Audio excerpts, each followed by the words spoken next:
Ladies and gentlemen, on behalf of the Heartfulness Institute and our sponsors, we welcome you all to this powerful, creative, and very intimate experience.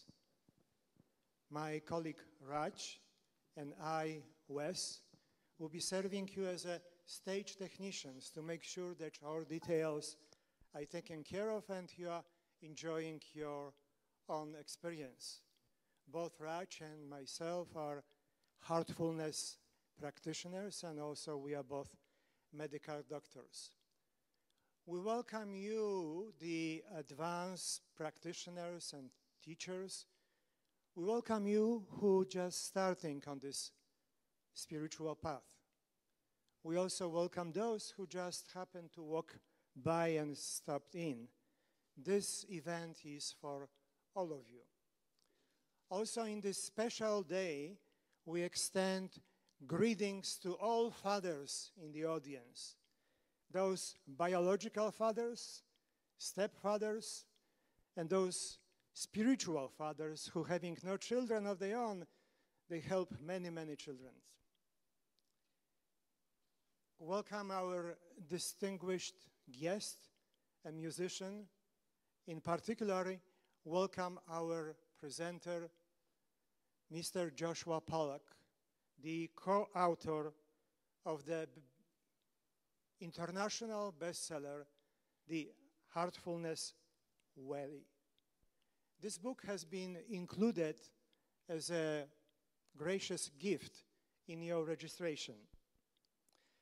This event is brought to you by the Heartfulness Institute, which is a global and non-profit organization with thousands of volunteers serving up to 1 million of practitioners located in more than 130 countries. So you are in a beautiful family, and it's a functional family because we are all connected at the level of the heart. And Heartfulness Institute, its mission is to help develop peaceful and healthy and holistically educated individuals who are then in the communities, businesses, and government organizations. Heartfulness mission is focused on spiritual aspects of well-beings and realizing the allness. Special attention of Heartfulness Institute is given to educated children in meditation. And now, as we are ready to start our experience, let's remember to quiet our iPhones. Maybe it will be useful to just turn them off to make sure that we are not disturbed. And now, why don't we examine the content of your bag you received? Where is, first of all, the precious gift of the book. Then on this leaflet, we have reference to the local groups doing heartfulness meditation, as well as internet-based information. Particularly very useful is Let's Meditate app, which you can use using this barcode already. Also in your bag, you find a blank card, which you may use to ask Mr. Joshua Pollack questions when you prefer to do this way.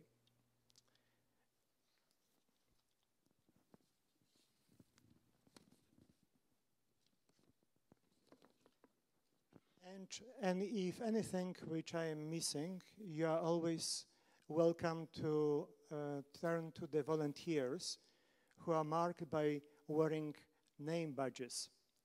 And we have a very busy schedule. We are going to be in this room until 5:30. You have ample opportunity for breaks. However, I strongly encourage you that you stay in the room for the whole presentation, and particularly meditation by Joshua Pollack. And again, if you have any question, as any need arises during this event, please refer to the volunteers. Okay, now that you have got used to Wes's voice, now it's my turn. So I'm going to introduce Dr. Pillai, who's our first presenter today. He is going to talk to us about yoga. He graduated from the Medical College in Trivandrum, India, and he did his internal medicine residency in Kingsbrook Jewish Hospital. He's a fellow of the American College of Physicians, a board-certified internist, and has been practicing in Sanford, Florida for the last 25 years. He's also the board of trustees, chair of the American Physicians of Indian origin. And in spite of a very busy and demanding schedule, Dr. Pillai has been deeply involved in our community services. He has been conducting both medical yoga classes and heartfulness meditation classes weekly for quite a few years. Today is a special day for all the reasons that we talked about, but also because we are not just going to talk about yoga today. We have been lucky to have Dr. Pillai, who's actually going to demonstrate a few of the postures, or the asanas as we call them, right here in front of us. And he's a certified yoga trainer. So, ladies and gents, boys and girls, and papas, Dr. Arvind Pillai. Thank you, Raj, for the kind introduction. Dear friends, let me wish a happy Father's Day to all the fathers who are here. And I want to thank organizers of Heartfulness Meditation for inviting me and giving me an opportunity to present my most favorite topic of yoga. I want to thank Ranjana Sharma, Tushar, and Monica, and all my friends in the Heartfulness for helping me to do this. I hope most of you are interested in yoga and meditation. Heartfulness meditation is a part of yoga, Raja Yoga, you all know that. So, yoga is the most valuable gift given by ancient India to the world. Thousands of years ago, Maharishi Patanjali consolidated and compiled practical yoga to be used by all of us. We need to thank Maharishi Patanjali for doing that. Next slide.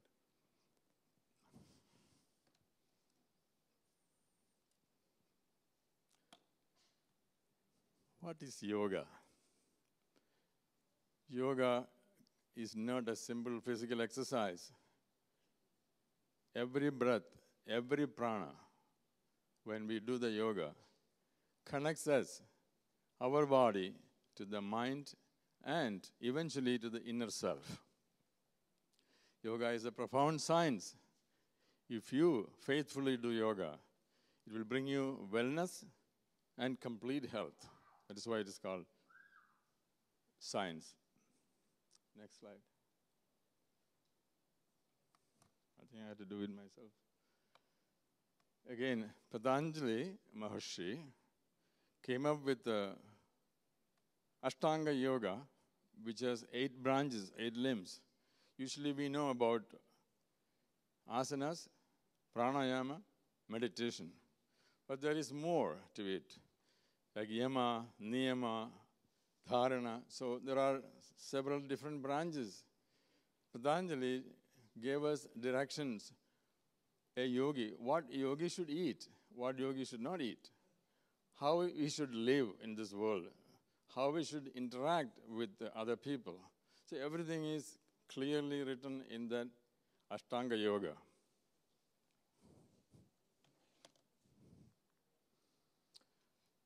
I'm more interested in medical application of yoga, which we call it yoga therapy. That's what I do. I teach yoga therapy every Wednesday, and for the last 3 years, so many people have benefited it. We found that regular yoga practice will help your health. It will prevent certain diseases, as well as it is a palliative, or it alleviates pain and suffering of many chronic diseases. So mostly it helps the joint and muscles and helps to prevent back pain, shoulder pain, neck pain, which has been very prevalent in this country. And billions of dollars are spent on the back pain. If you do yoga, you can prevent this. And it can also alleviate the pain. It also helps, regular yoga helps to prevent chronic diseases like hypertension, diabetes, high cholesterol, heart disease, and stroke. How does yoga do it? It is scientifically proved that yoga stimulates parasympathetic nervous system and decreases the sympathetic tone, which is the adrenaline secretion. So if you do regular yoga, it works through the neurotransmitters in the autonomic nervous system. Yoga also helps to bring down incidents of anxiety, depression, drug-seeking habits of youngsters. How does it do it? Yoga also increases secretion of other neurotransmitters like GABA, DHEA, and endorphins. So the anxiety is reduced. People, especially in the younger age group in student life, it helps a lot. Then, if you do regular yoga, it helps you to be focused on the present moment. It increases the concentration. It improves the perception. It helps the creativity and productivity in a workplace. That's the most important yoga impact on the modern society. Yoga improves DNA response to stress. So what happened? It also helps to improve the immune system. So the cancer, the fight of cancer and the infectious diseases are also beneficial. If you do yoga, it benefits to fight cancer and infectious diseases. When it reduces anxiety, it reduces your wandering of thoughts, and it helps you to get good sleep. So having said all this, there are so many other medical applications of yoga, which I don't have too much time. The constraint of the time is here. They gave me only 15, 20 minutes to talk. So there are so many other medical conditions that will be helped by regular yoga. So this is the 3 things we do usually for the yoga. One is the asanas, then the pranayama, and the meditation. What I'm going to do, I will do a few asanas. I will show some asanas. You watch me. And then we do together a pranayama. And you can take it home. If you have questions, you can ask me or email me. So let me start doing some asanas for all of you to watch.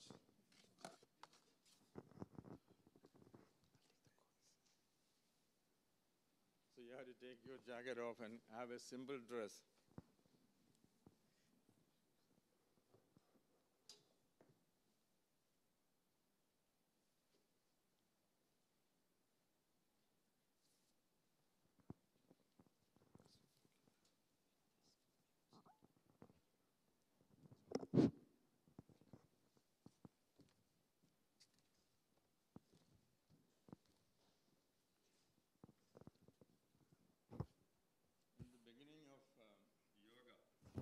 The beginning of yoga, what we sit on a vajrasana, where your buttocks are sitting on your heel.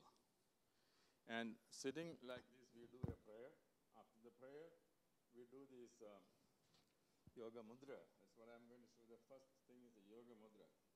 Your right hand, the thumb goes inside and it closes, and the left, you hold the right wrist like this.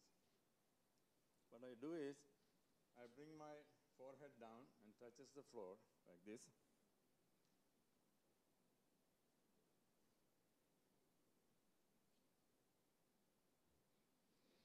What I did, I prayed to Mother Earth.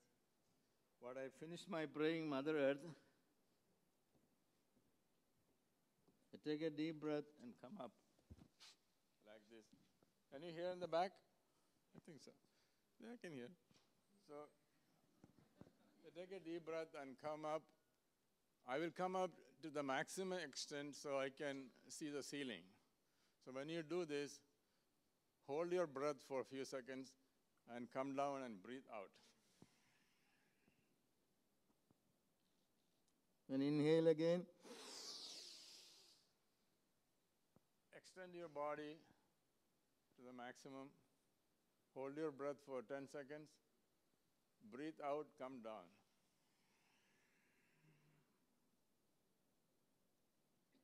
And breathe in and go up.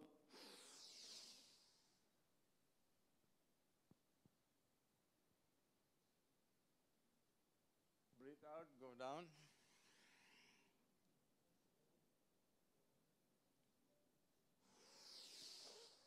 So usually I tell my yoga students to do it 7 times. What it does do, it benefits your back, it benefits your endocrine system, especially your thyroid gland. So that is one yoga posture. The next yoga posture I'm going to do is called Ardha Malsendriyasana. I don't know how you can see it. It's called Ardha Malsendriyasanam. The name was given by one of the yogis' name. So what I'm going to do is same posture. We start with the same posture. So what I do is bring my left foot, keep it on the right thigh. The left foot on the right thigh. And I bring the left leg out. And then bring my left arm here and hold my toes and turn back. Look to my back through the right shoulder and I breathe normal. So I do it for 30 seconds. This is called Ardha Malsendriyasana. So I do the other side the same way. The right foot goes to the inner thigh and move the left leg down here. And right arm goes out to the right foot and touch the right foot. I turn my head back, look at back through the left shoulder and breathe normal. 30 seconds. You do the Ardha Malsendriyasana 30 seconds on both sides. What does it do? It helps it stimulates the pancreas and helps your diabetes. The next one I'm going to do is called the Markada posture. Markada means monkey. It's called monkey stretch or monkey posture. This is, just to watch it carefully.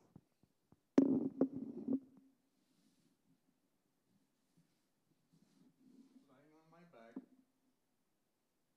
my arms extended to the side, my knees bent. Then bring my right foot to my left palm and look to the right and breathe normal like this for 1 minute.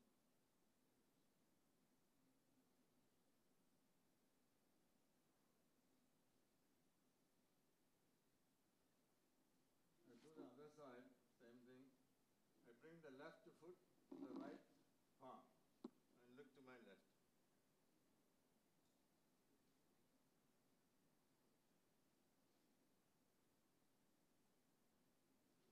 What it does is, it helps sciatic pain.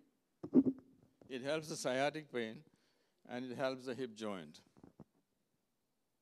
The next one is on supine, lying on my belly. This is called Bhujangasana or cobra posture. What it does is help your disc, lower disc. If you are doing high risk job, if you don't want to get back pain, you should do it regularly. Or if you already have a back problem, it helps your pain. So what you do is, bring your arms on the side. We do a take deep breath, go up like a cobra, the hood of a cobra. Take a deep breath. Hold your breath for a few seconds. Bring it back. And you do the same thing on the left side.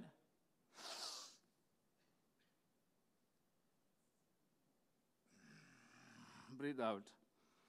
On the right side,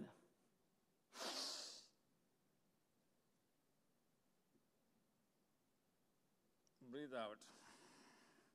This is called Bhujangasana or cobra posture.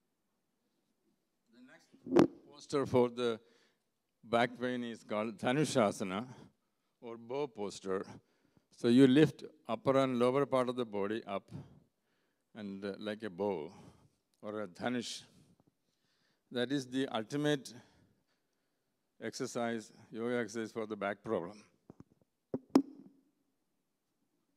What do you do? Lie like this and hold your ankles.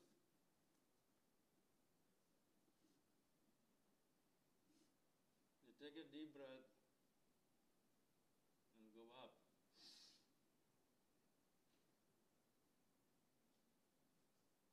Hold your breath a few seconds. Breathe out and calm down.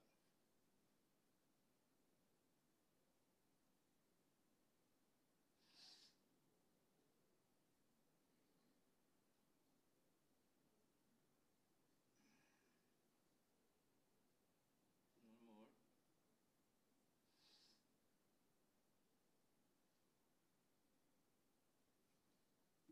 This is ultimate exercise for the back problem.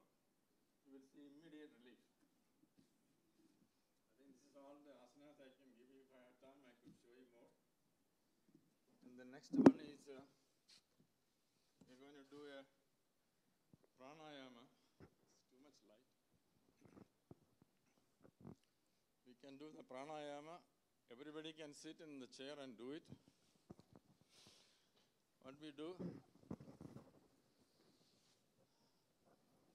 try to keep your spine as gently as possible. Keep it straight. The spine straight. The left hand, index finger and thumb meet. It's called Yoga Mudra. Thank you. Keep it like this. On the right side, the thumb is used for the right nostril. The index finger is used for the left. This is called alternate breathing, breath holding pranayama. You can do it anytime, morning and evening.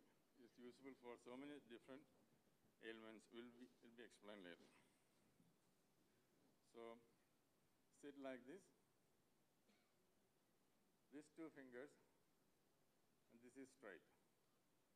Thumb for the right and ring finger for the left. These two are not being used. Okay, now listen to me carefully. We start with the left. The first one is the left side.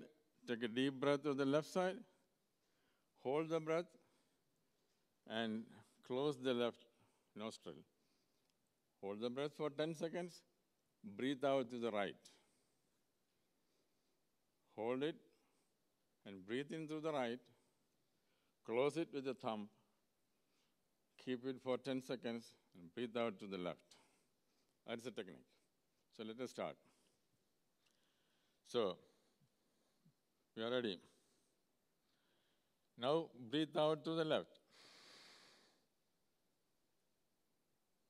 And breathe in through the left. Breathe fully, gently in without making any noise. I'm making noise because I'm demonstrating. Just gently and fully breathe in. Hold it for 10 seconds. If you want, you can keep your eyes closed. Breathe out through the right. Wait for 10 seconds. And breathe in through the right. Close it with the thumb. Hold it for 10 seconds. And breathe out to the left. Wait for 10 seconds. Breathe in through the left. Close it with the ring finger. Hold the breath for 10 seconds. Breathe out to the right. Wait for 10 seconds.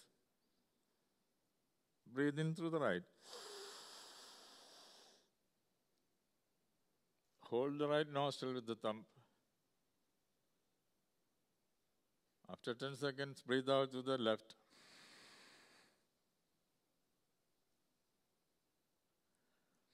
Your total focus is on the breath only. And breathe in through the left. Close it with the ring finger. Hold it for 10 seconds. Breathe out to the right. After 10 seconds, breathe in through the right. Close it with the thumb. Hold it for 10 seconds. Breathe out to the left. Wait for 10 seconds.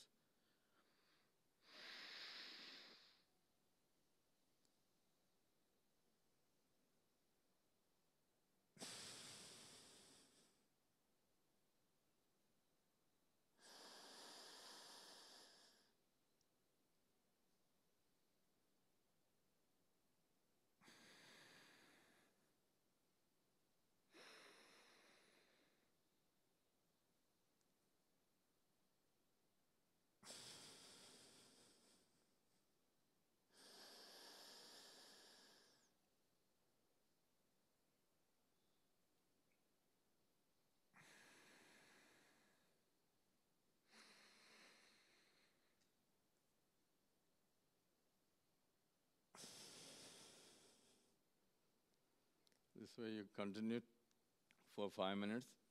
If you do it every morning, 5 minutes, and before you go to bed, do 5 minutes, what will happen to you? After a few weeks, you will feel that you will not have allergic rhinitis, you will not have a cough, bronchitis, asthma. All goes away. Sincerely try it for a few weeks or few months. You see the benefits. You will be surprised. This is called alternate nostril breath holding pranayama. There are so many other different pranayamas because the constraints of time. We cannot do it. This is it. Thank you very much for joining. He is a medical doctor giving you free advice around how to take care of your health. Thank you.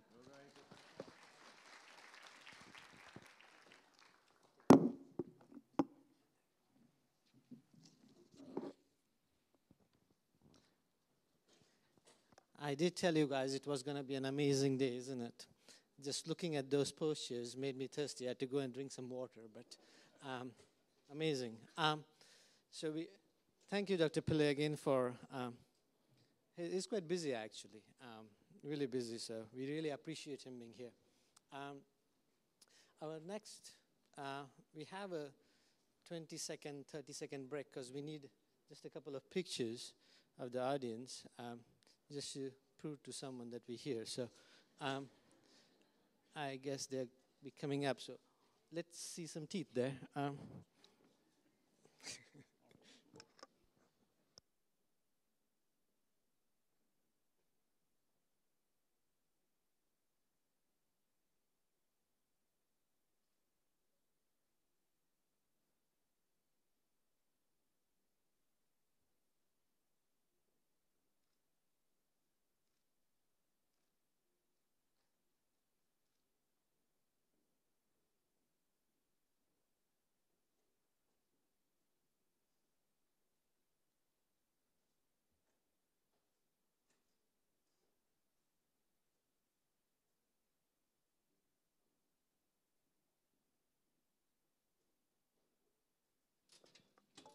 Okay, now that you had your best smiles on, we're going to talk about our next presenter who flew in last night. His name is Dr. Jairam Timmapuram. He comes to us from WellSpan York Hospital from Pennsylvania, where he practices as an academic hospitalist. He has a special interest in mentoring young students and is a recipient of the Outstanding Teacher Award. His other special interest is researching the potential benefits of heartfulness meditation on the body. We will be hearing shortly about all the research that he has done, but with a voice which is as calm as a sage, like a rishi, and the wisdom to back it up, I can assure you by the time he's done with the presentation, you all will be hoping that he would be your primary care provider. Once again, this is Dr. J. Timapuram. Thank you.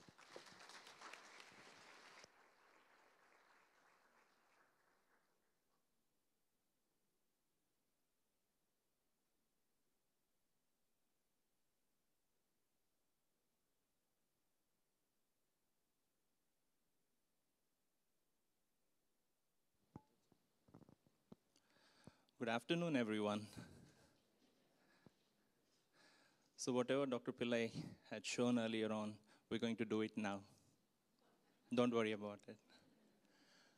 So thank you for that introduction, Raj. My name is Jay Timapuram. I'm an academic hospitalist at Wellspan York Hospital and a clinical assistant professor of medicine, Penn State. And thank you all for being here on Father's Day, and happy Father's Day to all of you. Today, I'm going to talk about the benefits of meditation, heartfulness meditation, from a scientific point of view, and see what kind of research exists and what we have shown so far. And if we look at the definition of science, right, it's very beautiful. It says, it's a systematic study of the structure and behavior of natural world through observation and experiment. I would like you to focus on these two words, observation and experiment. And the other thing that science relies upon is reproducibility of results. So if I conduct 2 experiments at 2 different locations, if the conditions are the same, if the ingredients are the same, the result has to be the same. Can we apply this to the field of mind? Can we apply this to the field of meditation? Let's see. If we look at the data, there have been a number of experiments that were conducted using meditation. And a cumulative analysis of those studies shows that meditation has a positive impact on reducing depression, anxiety, and panic symptoms. It has been shown to improve positive traits. But is it just a subjective well-being, or is there something objective that happens to the human physiological system? If we look at the experiments that were conducted before, a group of people who have been meditating for some time, they've had their brains imaged through fMRIs. And then there was a control group, the non-meditators who had their brain imaged. And interestingly, what was found was that the cortex, the outer portion of the brain, was much more thicker in those who meditated, and there were also some changes deeper inside the brain that were seen in meditators, but they were not seen in the non-meditators. But when these studies first came up, there was a criticism saying that, you know what, people who meditate, they're weird to begin with. Maybe they are all vegetarians for God's sake, right? So no wonder science has proven them to be weird. All right, maybe we are vegetarians, maybe we are weird, but let's take a group of people who never meditated before and teach them meditation for about 8 weeks, and then rescan their brains, and these changes started to happen. So this tells us that it is not just a subjective well-being, but physiologically there are some positive changes that happen to the physiology of the human system. And this is a paper from American Heart Association, which came up recently, which has almost recommended meditation as a supportive adjunctive treatment for patients with cardiovascular disease. But then we come to our regular world, right? And this is how we feel. A little strand holding us together, ready to snap. And medically, there is a term for it called burnout. Stress and burnout are the current terms that we hear very often. But if we look at burnout, what is burnout? Christina Maslach, she is one of the pioneers in this research, and she came up with a beautiful description of it. She said it's actually a syndrome which has 3 components to it: emotional exhaustion, depersonalization with feelings of cynicism, and a feeling of lack of personal accomplishment, that I'm not doing well. To me, physical exhaustion is much better. I can rest, I can relax, and get over it. But when I am emotionally exhausted within myself, it takes a longer time for me to bounce back. And this is what is called burnout. And this is how we feel on a few days. That heaviness that we face on our shoulders, it's hard. And Christina Maslach came up with a very beautiful statement. And she said, if all the knowledge and advice on how to beat burnout could be summed up in one word, that word would be balance. Balance between giving and getting, balance between stress and calm, balance between work and home. And what should we do?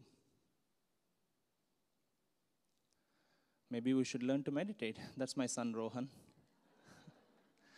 He was holding that book, and my wife took a picture. Her timing was perfect.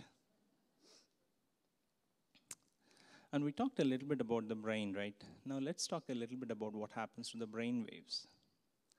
So the guy that you're seeing on the screen, his name is Richard Matthew. He's been practicing meditation for a long period of time. This is a study from University of Wisconsin-Madison. And when this guy was hooked onto the monitor, the EEG leads, the waveforms that they found were very unique. And they said, this guy must be the happiest guy on the planet. But what happens when a regular guy who practices heartfulness meditation gets hooked onto the EEG leads? He's going to look this way. And if this guy had known, right, he would have dressed properly. Especially if he's going to present this in front of a huge audience, right? But let's see what happens. So if we look at the brain waves, we have the high frequency waves and the slower frequency waves, and it's a whole spectrum. When we are very active, thinking, involved in a lot of things, the frequencies are usually on the higher side. But as we slow down, these brain waves slow down as well.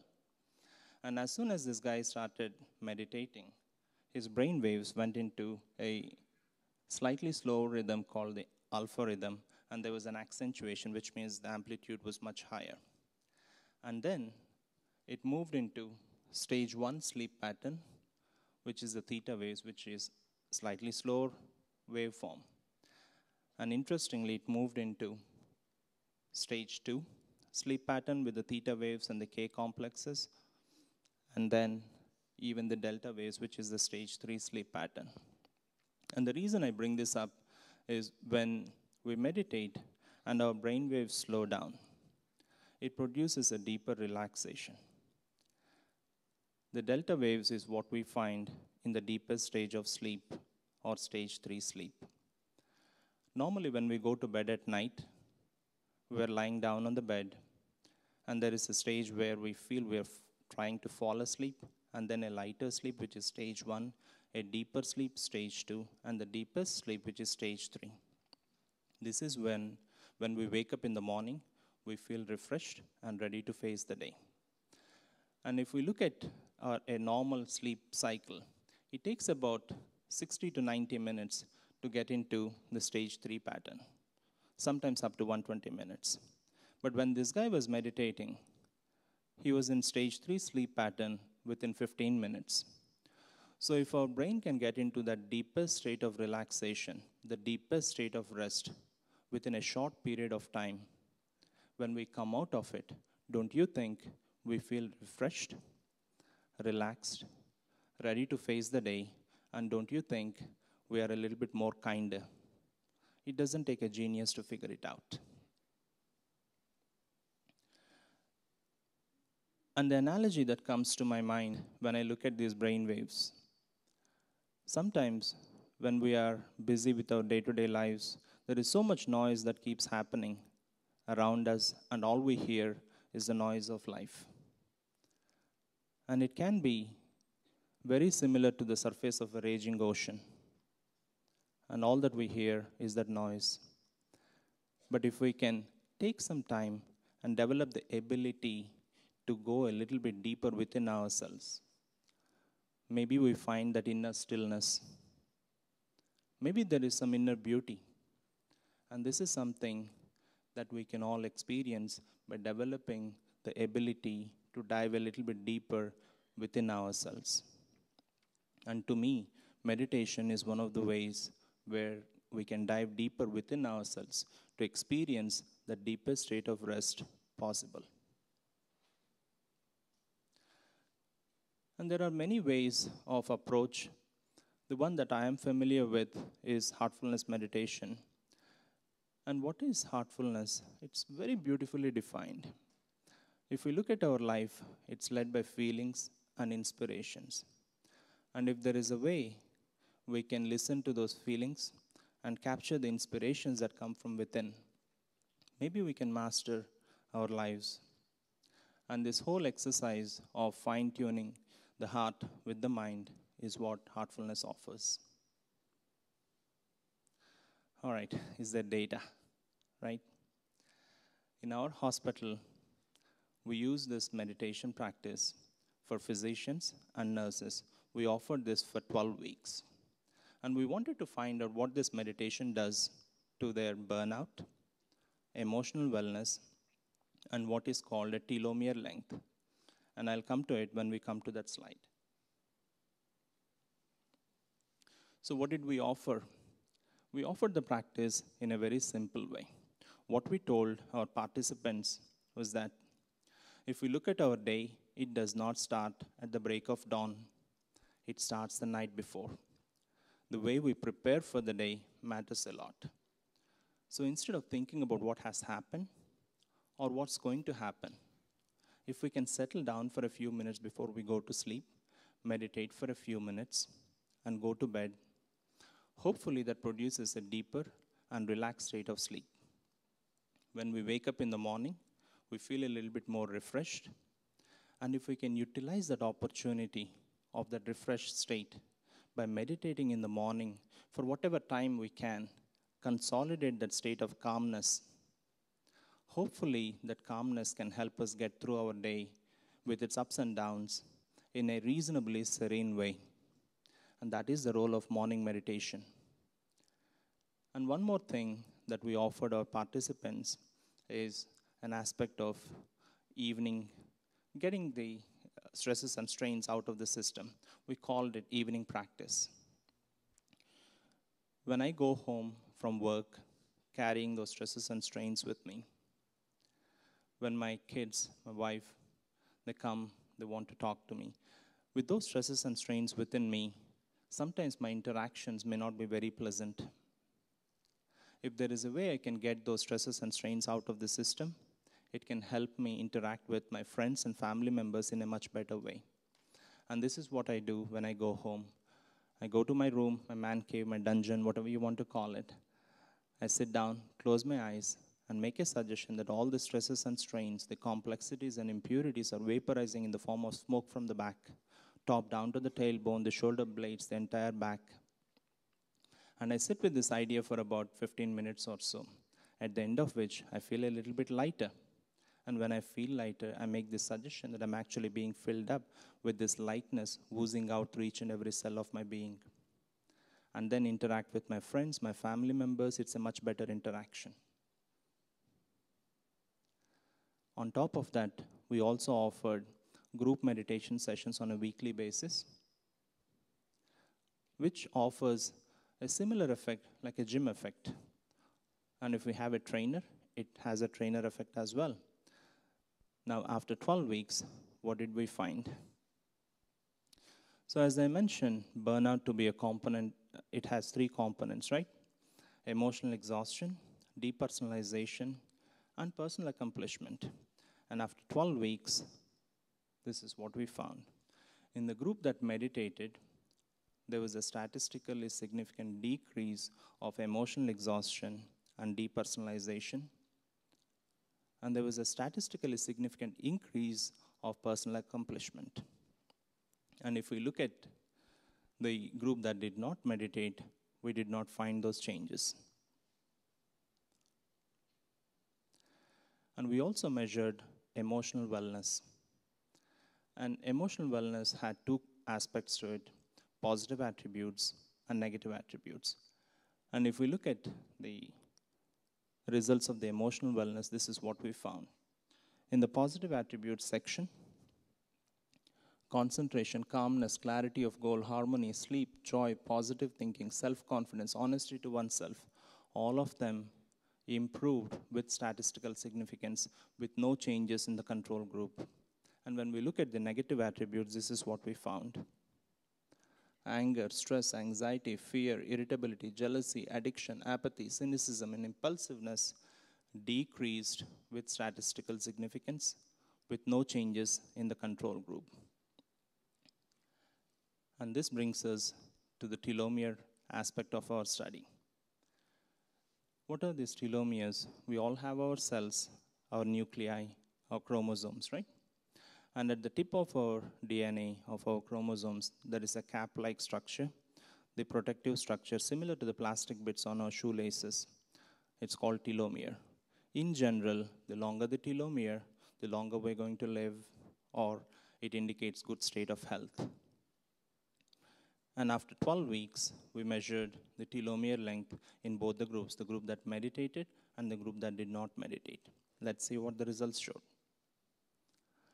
In the group that meditated, there was a statistically significant increase on the telomere length with no significant changes in the control group.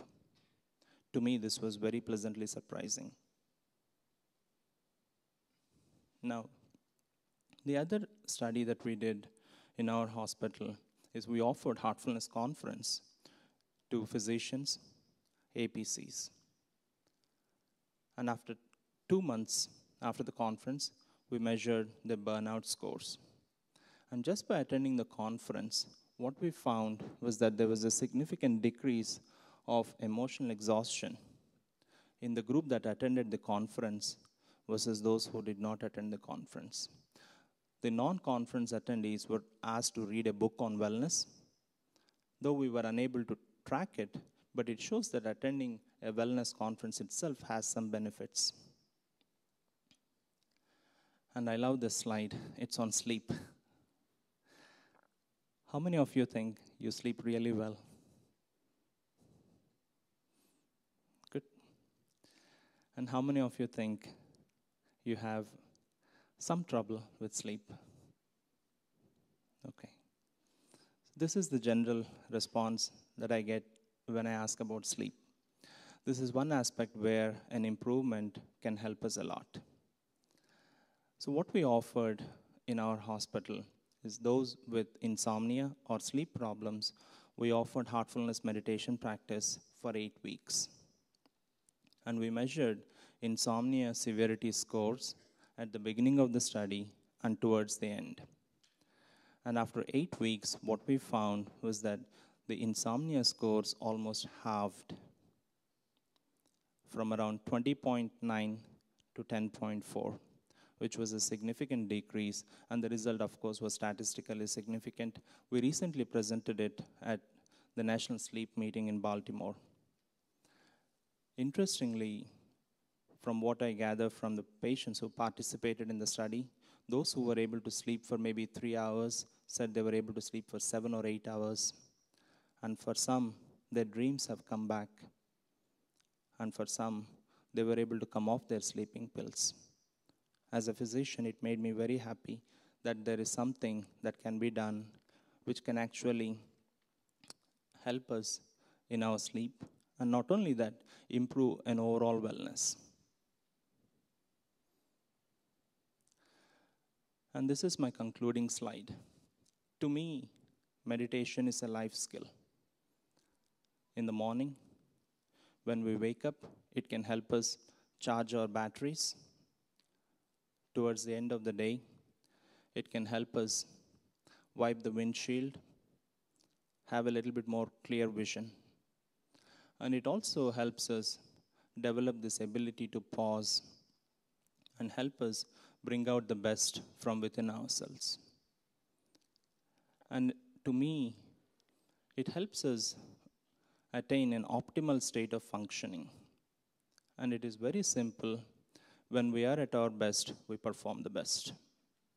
This is what, to me, heartfulness offers. And that's my daughter, Jagruti. She took a selfie when I was meditating. I didn't know I had this picture on my phone, and she was smiling. Thank you all for your patient hearing, and that's all I have to say. Thank you.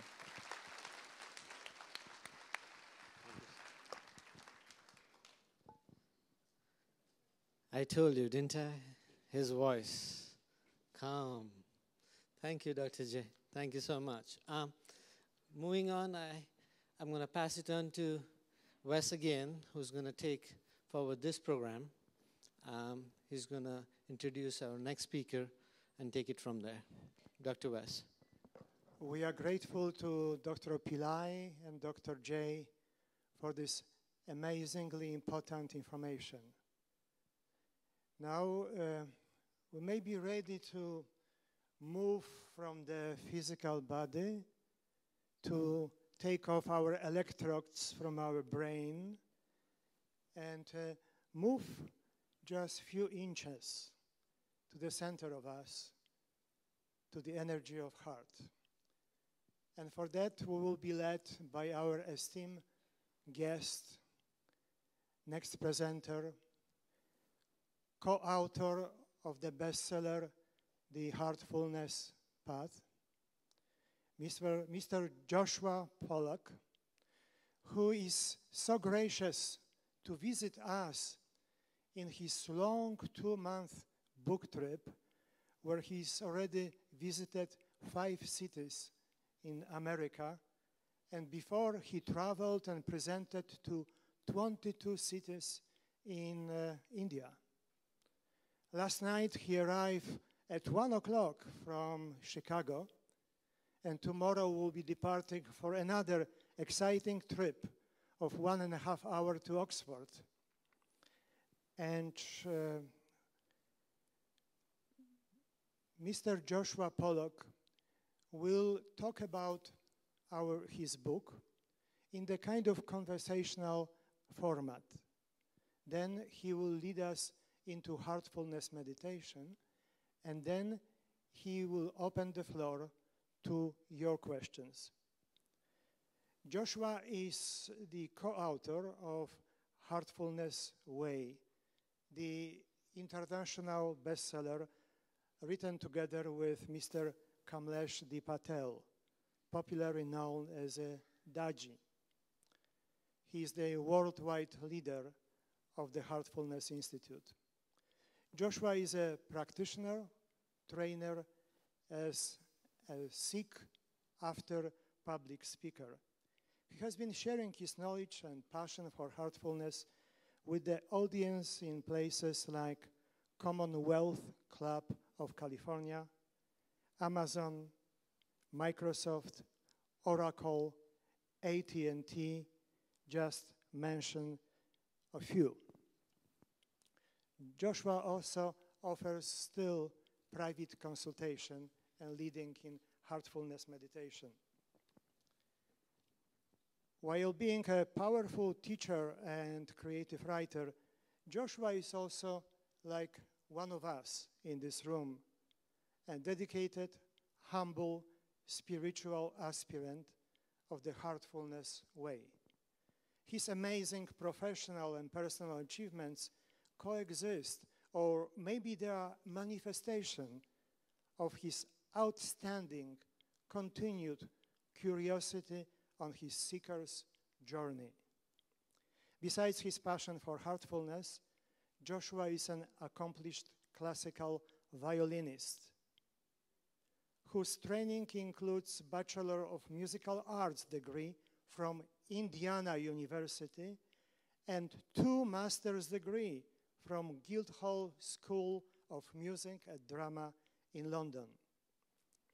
Joshua performed and taught his music throughout the world. In his career, he collaborated with other remarkable artists, including A.R. Rahman. Joshua is a truly a world citizen. Grew up in Maine, educated in Indiana in London, and currently Joshua resides with his wife and their 2 children in India. Ladies and gentlemen, let's put our hands to welcome Mr. Joshua Pollock.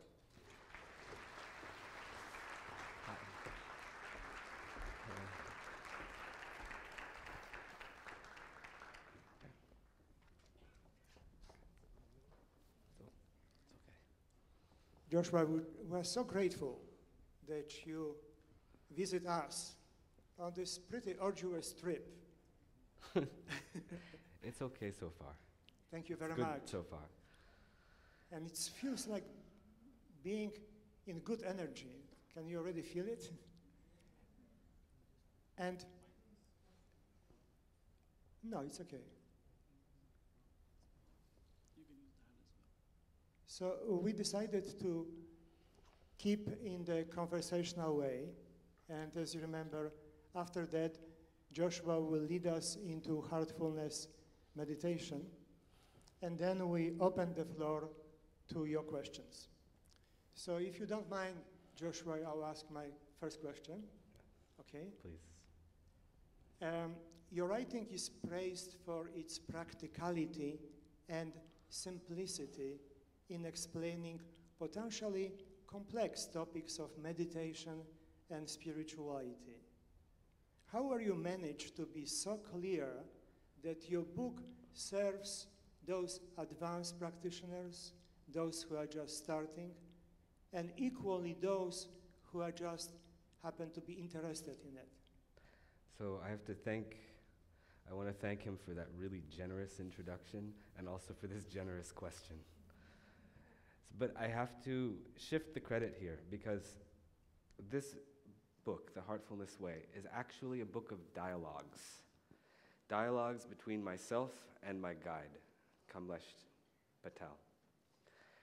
And so in these dialogues, it's not like a dialogue between like just people casually having a chat, but I ask a lot of questions. And I would say, and the main body of this book, or of the wisdom imparted in this book, is in the responses that he gives. So that's his language, actually. So you can ask him this question. Yeah. Good, fantastic. So this leads me to the other question. How did you happen to meet Daji, and even more, how did you happen to accept the invitation of being the co-author of this book? See, I don't want to give you too long an answer, but I started this heartfulness meditation when I was 23. It was in 2002. Now, I'd been meditating before also, but I'd been frustrated a lot when I was meditating. So I kind of gave it up. I thought, okay, this is something that won't work for me.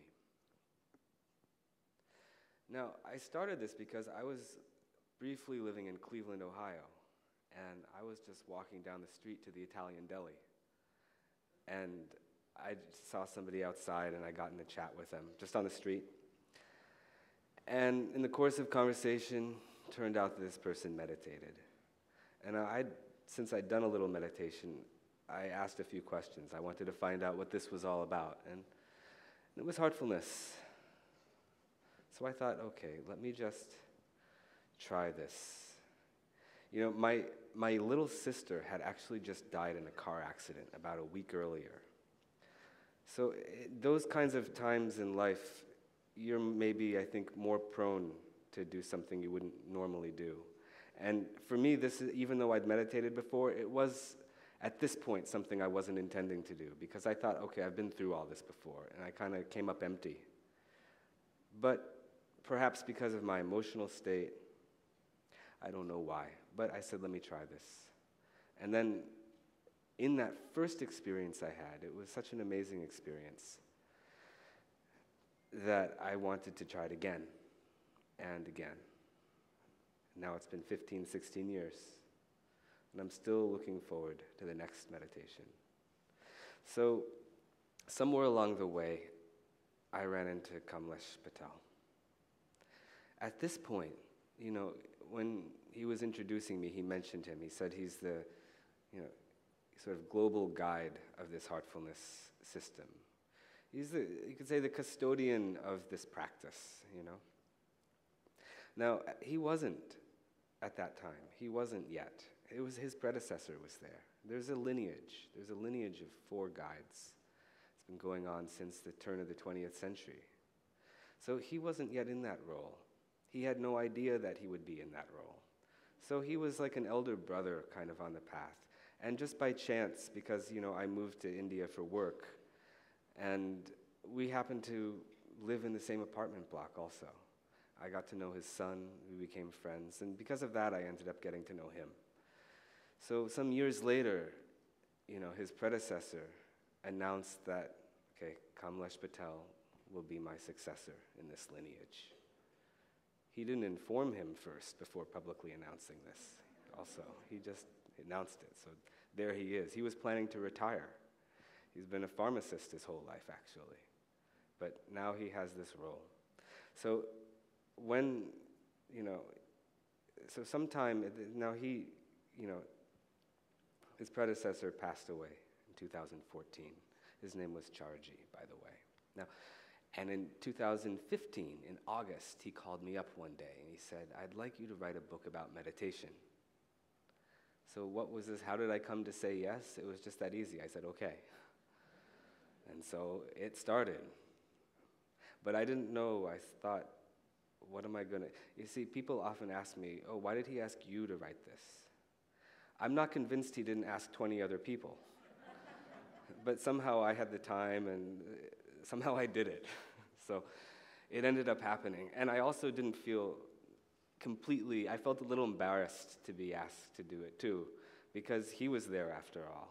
So I felt, why am I writing a book on meditation when he's there? So I went to him and I wanted his advice, and what is your vision for this? And we started talking a lot.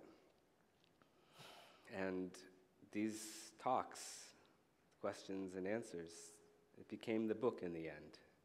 So that's the story. Wow. Okay. Beautiful story. And let me ask you about your first experience of meditation.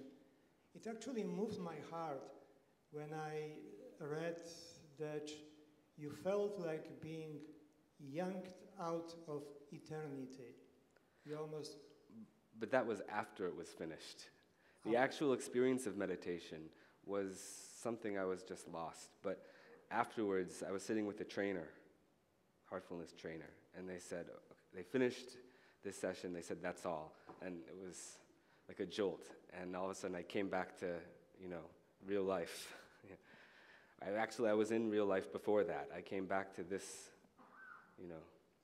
And that was a shock. And I felt, where was I? What just happened? And so it was like that. Was that experience close what we may call yogic transmission? Well, I later learned that. I didn't realize at the time. My experience at the time was I went to see a trainer. First thing was I got shocked because he said he didn't charge anything. Second thing, because that seems to be rare. Second thing was that he explained this method to me in about 30 seconds. There was not much talk. He just briefly said, this is how we meditate. So let's start. So we started, and then had that experience, meditation experience. And then he said, that's it, that's all. And I didn't understand, because the method itself seemed so simple. I almost felt like, how can this possibly work? There's not much to it. So later I found out, it isn't actually the technique that made this such a profound experience for me, but it's something else that the trainer was up to. So something that we call yogic transmission.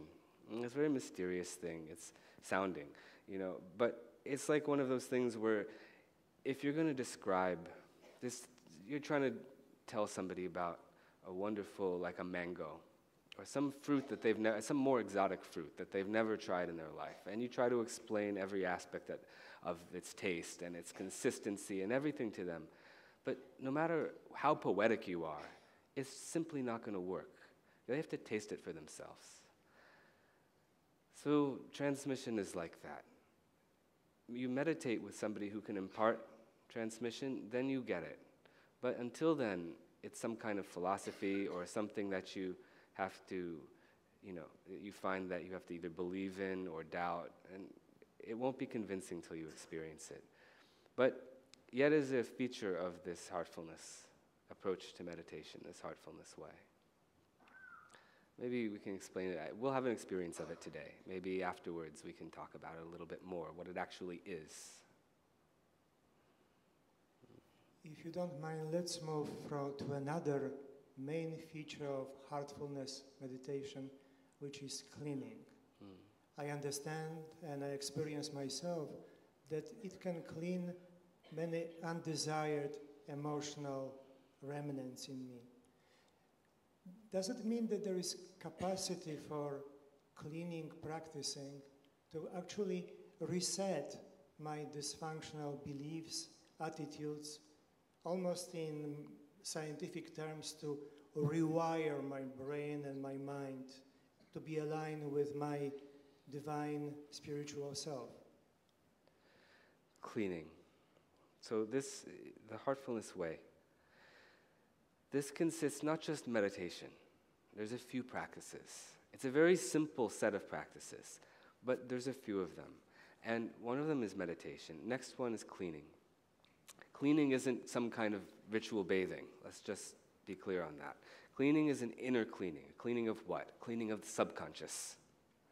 Cleaning of the subconscious. Because I don't think all of us realize the extent to which our subconscious emotions, the presence of our subconscious emotions, the presence of subconscious, subliminal thoughts that we have, are actually guiding our conscious thoughts, our conscious awareness, our decisions that we make, our biases that we have, the way we relate to others, our behavior, our tendencies. Where are the roots of those things? Not in the conscious mind, but somewhere beneath that. And we can say they have their roots in the infinite vastness of this subconscious. So that means it's inaccessible to us. So when we try to change ourselves, you can change something that's conscious, on the conscious level. That you can change, but how are you going to change something that's subconscious, where you're not conscious of it, where you can't interact with it in any way? So that is actually the limitation of, self-help, for instance, or philosophy, or even belief. When I was a kid, I used to read a lot. And I was really interested in spirituality, right? And I read a lot of books about it. And every book I read ended up only frustrating me. And it's supposed to inspire you, but it just frustrated me. And the reason it frustrated me was because no matter what I read, I would become more knowledgeable, but I wouldn't change in any way. It didn't make me experience any of the things that they were talking about. So there was always a gap between my knowledge and my experience. And that's the reason for it, because people can tell you, you should be this way, you should be that way, and they do, That's what family's for, and that's what teachers are for, and that's what bosses are for, and that's what everybody's for. They try to change us all the time, and we also do the same to them, so it's not an unfair situation either. But all of this is external change. This is people trying to change us from the outside in. So I don't think it gets to the root, and that's why I don't think it's effective. Because there's an old story, it's an Indian story, so Indians here will recognize this epic, Mahabharata, right? And there's a character who's engaged in so many wrong activities, and somebody tries to come and convince him to change his ways, to come around to the right path in life. And this guy's response, it's such an innocent response. He says, I know what the right thing is. Like, you don't have to tell me what the right thing is. I know it already. But knowing isn't enough. I can't change it, right? And I also know what the wrong thing is to do, but I can't avoid it, right?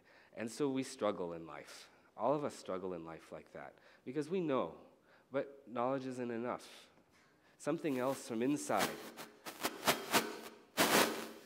Something from inside is driving us. So how to handle that?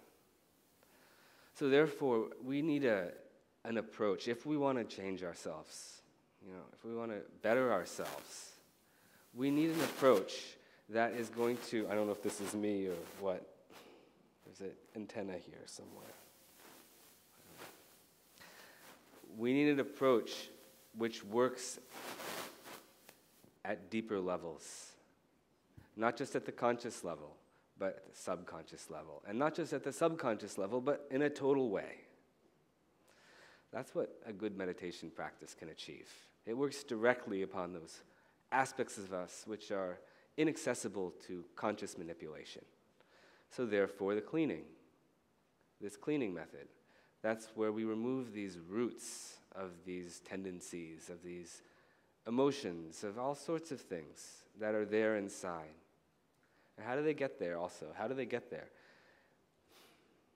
When we interact with somebody, or we have an experience in life, and we react in some way or the other. I don't mean that it have to be fireworks or exuberance. Reaction can be very subtle too. Even just to have a slightly positive thought is a kind of reaction, or a slightly negative thought about what's happening. That's a reaction too. But it's just a matter of scale, right? It's just a matter of intensity, whether it's, you feel angry or you're just slightly annoyed, right? So all of these reactions, the emotion goes inside us. We keep that emotion. And we may not experience it at all times, but somehow it's inside. And we know that it's inside because we train ourselves like this. Now, in the next time we meet that person, or maybe it isn't even the same person. Maybe we're just in a similar situation. Something that in some way reminds us of the previous thing. Now that external situation can trigger the previous emotion that we had last time, right? So now you have this thing where you have external triggers and the subconscious emotion. And when those two things meet, then it comes out. And when it does come out, now we are not responding to the reality of that situation anymore. Now we're reacting according to previous conditioning. So we're reacting according to the past, not to the present. So that's how we start developing tendencies of thinking, of emotion, of reaction, of behavior. And those tendencies are all based in the past. So if we want to see things as they are, if we want to be able to respond in an original way, in a creative way, then we have to somehow remove the effects of the past. People talk a lot about, in spiritual circles, being in the now, right? Being in the present. But that's impossible if you're still carrying the effects of the past. So the knowledge of being in the now isn't enough. You have to actually remove those effects. This is what the cleaning method is for. And it has its basis in the yogic tradition because this emotional residue that I'm talking about, has a name. It's called samskara. For those who are interested, that's its Sanskrit name, right? So this is a method of removing that samskara, that emotional content of our memory. And it's only the emotional content. It's not the existential memory that such and such a thing happened. You don't get insomnia. He was talking about insomnia. You don't get amnesia, right? So this is what the cleaning method achieves, and now we become really free to create new futures outside of the conditioning from the past. And nobody else has conditioned us. We've conditioned ourselves. And this is all philosophy again, right? You can accept what I'm saying. You can not accept what I'm saying. It's up to you. But better thing is to try it, because if you try it, then you actually feel the lightness that occurs. You do this cleaning. It's a few minutes, you sit down, there's a technique for it, you do it, and afterwards the lightness that you feel is so palpable That the reason you continue doing it is because of how it makes you feel, not because of that you subscribe to this philosophy or anything like that. You know. And to follow the parts of heartfulness integrative approach, another part is prayer. And this is the one which is the most challenging for me as a practitioner.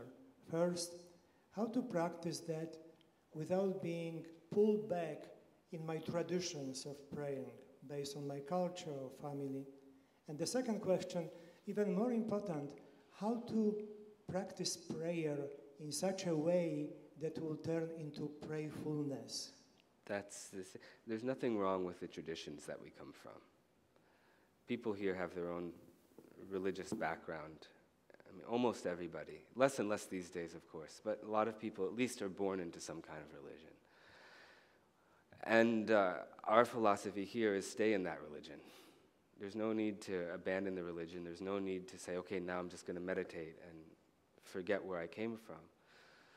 So you stay with what you're doing, but this is an experiential approach now. When we come to meditation, this is a way to experience the truth behind perhaps the beliefs that you were brought up with. Not just to believe them, right? Not just to believe them, because when you believe something, I would never say I believe in this plant. I mean, I see it. Why would I say I believe in it? So when you believe in something, it means that you haven't experienced it, just by definition. If you've experienced something, you would never say I believe. So spirituality is the next step. It's the experiential side. It's to experience things rather than just to believe in them, right? So actually, in a practical approach like meditation is a wonderful supplement to whatever religion it may be that you come from. And even if you don't have any religion, well, that's also fine. You know, so prayer is a common feature of just about every religion. But prayer, it means, has so many connotations and, associations with each of us, according to these traditions that we've been brought up with. But fundamentally, most of the time, in prayer, it's asking for something. For a lot of people, it's asking for something. Daji goes a step further and says it's begging for something. There's a story he tells in this book where there's some kind of wandering monk comes to see a king, and he wants to see the king, and he's told by the attendant that the king is doing his prayers. But he's a holy man, so he can go and join him while he does these prayers. So he goes and sits with the king, and the king, what's he praying for? He's asking for more territories, more wealth, more success, all this like this. And now this holy man, he turns around and starts to leave. The king said, just wait a minute, I'm almost finished. And the holy man says, what's the point? He says, I came to beg from you, but I see you're also a beggar. So that's the problem, And so in prayer, we're asking for things, but what happens in a relationship? Just forget about any deity, just in a human relationship. If, let's say, you sit next to your, you sit next to your parents or some loved one, and you're just thinking all the time, what can I get from them? What kind of relationship is it? So, you have to understand, I'm told, I haven't confirmed it myself, but I'm told that the word religion comes from a Latin word that means to reconnect. Or what is being reconnected? Something like the individual and the universal, right? Yoga has a similar meaning. Most people think that yoga is just physical exercises, stretches, asanas, poses like that. Well, these days, that's what we know yoga as. But yoga is actually a meditative tradition. It doesn't necessarily have anything to do with yoga mats, right? And the word itself comes from a root word also that means that which unites. What's being united? The same thing, individual and universal. So if we pray in such a way that it creates this distinction, an ever-widening rift between ourselves and that to which we are praying, then how is that going to help us in any way move to this goal of reconnection or even further, moving on towards union? So in a relationship, these desires which we have from people, when you desire something from somebody else, that's when we start trying to manipulate them into giving us what we want from them. So this does not create intimacy. This does not create closeness in an interpersonal way. So how is that going to work when we're talking about something higher? So we have to approach this in such a way that instead of widening the gap, that it closes the gap. And ultimately, as Daji says in this book, or Daji, that's a nickname for Kamlesh Patel. Okay. So as he says in this book, in a way that actually prayer must turn into meditativeness. It should turn into meditation itself, where you're in a state of meditation and where that gap closes and goes the other way, becomes union, becomes oneness, like that. So that means that when we pray, we don't approach it with this idea of wishes and desires and things like that, you know? Another example in the book is if, you give somebody a present, it's a birthday or something, you give them a present, and they don't even look at you, right? They just snatch the thing out of your hand and unwrap it and run away with it. Now, you don't feel great, because their concern is the gift, not the giver of the gift, right? So what's the point of a gift if not to bring the recipient and the giver closer together, right? So focusing on these gifts is counterproductive. Joshua, you travel so much, speaking to the audiences like this. Based on that experience, what would be your advice to the audience, which is a mixture of advanced practitioners, those who start, and those who may not know Heartfulness Way yet? Well, it's up to you if you want to try something like this or not. What to say? This is something, I don't think this is something which is going to take us out of our comfort zones. A lot of us, now maybe I'm straying off from the question here, but a lot of us, I think, with meditation, we come with a lot of ideas, a lot of preconceived notions. In the US, the first time a lot of people heard about meditation was in the 1960s and 1970s. There it was really associated with the counterculture, right? Then it became associated with New Age stuff. So actually it has a lot of cultural associations here, which don't really have anything to do with what it actually is. That's why I'm glad to see these scientists coming up and speaking about it from another perspective. Meditation has been here in the US for a long time. It came first, when I was looking into it, it looked like Ralph Waldo Emerson's aunt got a hold of this Indian book called the Bhagavad Gita. And she loved it, and she gave it to Ralph Waldo Emerson, you could say he based his whole philosophy on it, and he gave it to Thoreau. And then he, was inspired and went to Walden, wrote Walden. So that, all those sort of New England intellectuals, right, they were so inspired by it. And then Swami Vivekananda came from India. He went to Chicago, to the world's Parliament of Religions, and made a huge impact. He only got to the platform and said, "Dear brothers and sisters of America." And he said it with such passion and conviction that the entire audience of people from all over the world went into a standing ovation. How can someone just say hello and get a standing ovation? But that happened. So there was something, some force was there in his personality, some sincerity, which moved everybody. So then, he traveled around the US and speaking to people, and this seed was planted then. And I don't think it started coming up in a broader way until, of course, the 1960s and the Beatles and everything like that. But because of all of these things, there's so many associations. And we have so many associations also if any of us ever go to India and if we travel, like as tourists. You travel in the north, especially in the Himalayas, and you see all these people in robes, right? Orange robes with the tridents. And so we think, how is this something that I could do? How is this something that an American can do? Well, my guide, the co-author, Daji, he also was inspired by the same Vivekananda who came to America and said, "Dear brothers and sisters." He was inspired by him. And he also wanted to be a wandering monk when he was about 19 years old, right? And so he was going to pharmacy college. So he left. I'm just going to leave. I'm just going to take off. So he left home, and he went out and he went down by the river Narmada in Gujarat. And there he encountered a bunch of this band of wandering monks, these sannyasis as they call them, right? And he was just looking at them, and he kind of wanted to join them. And the leader was an old man, and the leader was looking at him too. And then eventually he called him over for a kind of a private talk. And he said, "What are you here for?" And he said, "I want to join you." And he said, "Don't do this."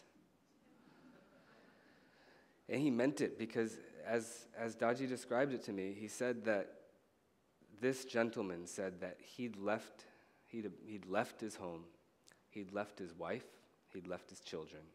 He didn't know what became of his wife or his children. And this was haunting him for decades now, right? And not only that, but he didn't feel as if he'd actually taken one step towards this spiritual goal, which was the reason for him actually leaving home in the first place. So he renounced the world, but gained nothing. And not only did he gain nothing, but he felt in his heart that he'd lost everything. So he told him, "You'll find God for sure, but not like this you won't." So he said, "Go home." So he went home, and he went back to school. A few months later, he found this heartfulness meditation, And he became a pharmacist. And people are often surprised, because when people say, "Oh, there's this person who's leading this heartfulness movement," the assumption is that he also is somebody in robes, right? When they hear that he lived in Staten Island for 30 years with a wife and 2 kids, practicing pharmacy, owning 10 or 11 pharmacies, something like that, this dissonance comes in, cognitive dissonance. How is this possible, So here, this is the thing. There's another old story. I hope I'm not talking too much. Tell me if I have to stop.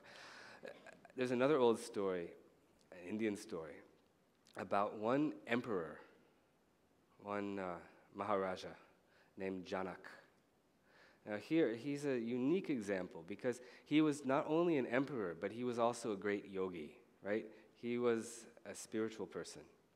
And he was so revered that gurus would send their students to him for further training. Gurus would send their children to him for further training. So there was one young guy who was sent to him for further training. And this young guy had renounced the world. He probably had a shaved head and robes, and he kept his teachings there on palm leaves. So he went to see this emperor. And when he got there, he was revolted, because he saw a palace. And what do you find in a palace except for opulence? You find opulence, you find servants, you find so many things that were just against everything that he thought was, good and decent, And he saw this king just sort of, relaxing like this, and he thought, how can he teach me anything? It's not possible. But then what happened?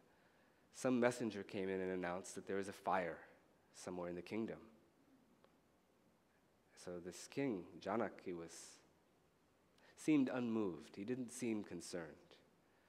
And meanwhile, this boy was just sitting there. They weren't interacting. He was just sitting there observing the king. And then the messenger comes back and says, "Now, this fire is getting closer. It's touched the palace." Again, unmoved. And then it comes further and further. Flames, if smoke is there, flames are coming. The flames are even in the room that they're sitting. Still, this king, absolutely serene. He's not worried one bit. But the student is now worried. So he's like, "Okay, I'm getting out of here." And he gathers up these palm leaves, these sacred teachings, and he puts them in his pocket, and he gets up to leave. And then he speaks. Then this Raja Janak speaks. Something like a punchline, too. He says, "And you thought I was the materialist." Right? So what can you say except that this renunciation, it doesn't matter what you have. It's your attitude. Right? You can have nothing and still you are concerned so much about this body. You're concerned for your possessions, right? You can have nothing, and in your mind, like that monk who spoke to Daji when he was young, in your mind, it doesn't matter if you say, okay, he's great, he has no attachments in the material world, but in his heart, he is preoccupied. What happened to my children? What happened to my home, right? So what you have and what you don't have doesn't mean anything here. And, and there's another thing too. In this approach, we don't ever charge any money, okay? I don't know how rare this is or how common this is, but this is a fact. We believe that spirituality can't be sold. And Daji also said, he said, God is not for sale. It's a quote in this book, The Heartfulness Way. He says, God is not for sale. He said, if you could purchase God and you could afford to pay the price, then why would you even need God? Right? So you can't sell such things. And I think one of the reasons why people do sell it, why people do sell spiritual instruction and pay for meditation classes, is because then you have to support the teacher. So when a teacher has their own profession, has their own job, well then it's actually you can't look down on a teacher and say, oh, they're not serious because they're a pharmacist. And so you have to respect them and say they're earning money so that they don't have to charge students, because that would be an immoral thing to do. For something of this nature, it would be an immoral thing to do. So if you ever tried, there are heartfulness trainers. There's 10,000 of them, and there's a number of them here in this room. But if you ever want to get this method from a trainer, you try to pay them, they won't accept it. Right? So this is something which is given heart to heart, and that's the nature of the heart. So that's what we're doing here. Now, if you want to try this, I don't know what advice I have, except that we can try it now, right? And, of course, this book is there, too. Now, of course, the book is for sale. That's a different thing, okay? But I'm not making any money from it. I've signed away any profits from this, because for the same reasons. So this is only so that it can benefit people, right? And, but the book itself, even if you meet with a trainer every week for the next year, you'll get information about this just naturally in conversation, as they think of things, as things come out, which is fine. That's how it's been for all of us.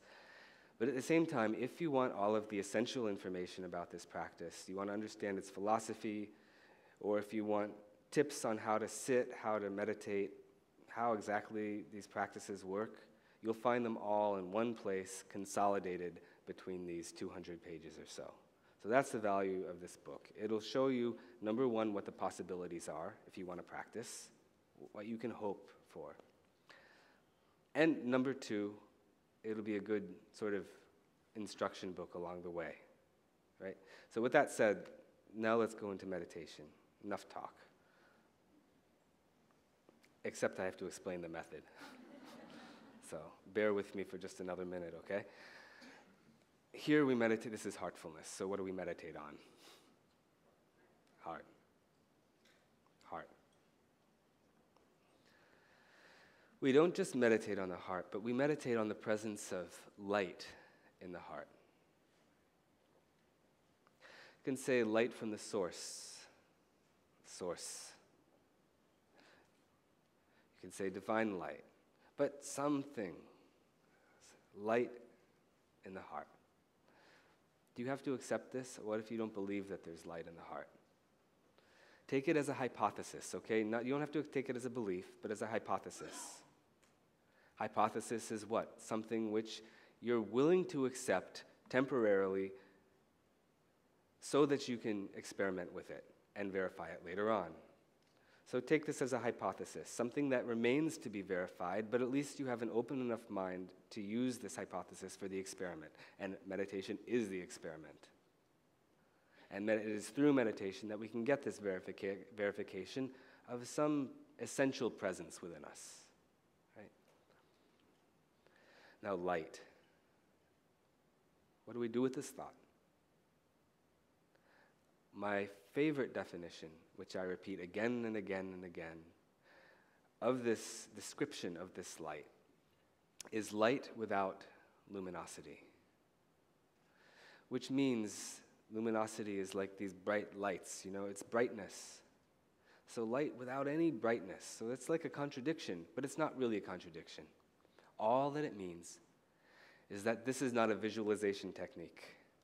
Don't use your imagination to try to see light. It's just imagination. So don't try to see light. It's not something you see. Don't try to imagine light. So what then? Well, this light is something that can only be felt. Feeling.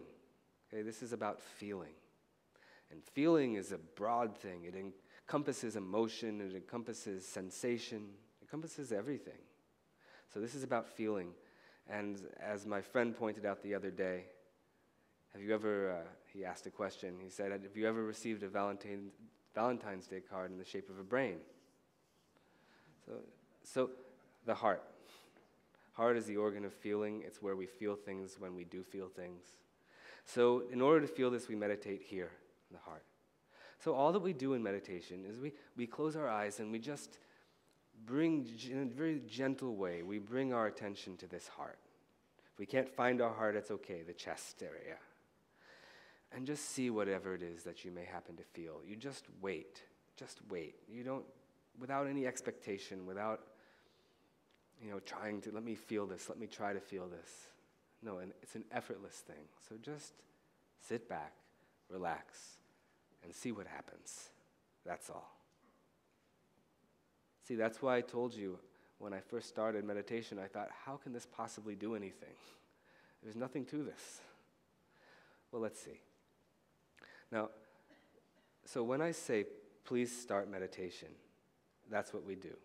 Bring our attention to the chest, close our eyes, and see what we feel. People will say often, what do I do with my mind? Well, it's okay if your thoughts wander. Don't fight with your thoughts and try to concentrate. It's okay if they wander. Only thing is, don't take this as an opportunity to solve all your life's problems. Don't run with this and say, oh, my mind can wander? Okay, let me plan the rest of my week.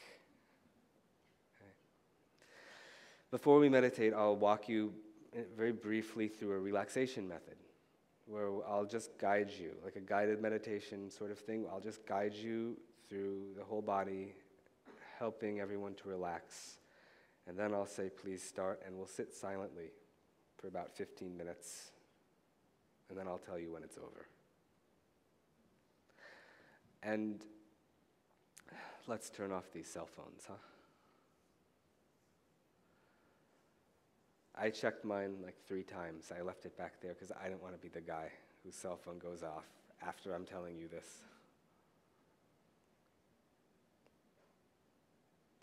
So please close your eyes very softly and gently and sit comfortably. You can lean your back on the back of your chair if you like, no problem. And close your eyes. And bring your attention to your toes. You move your toes and then relax them.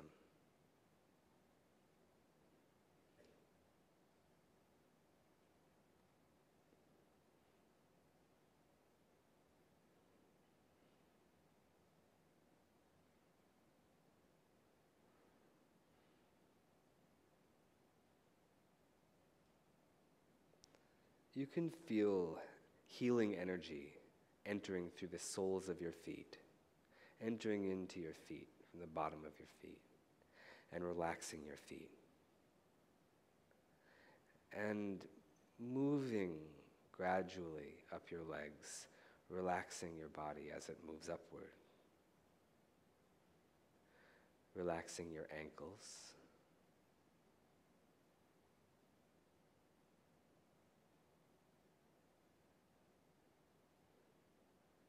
Your lower legs.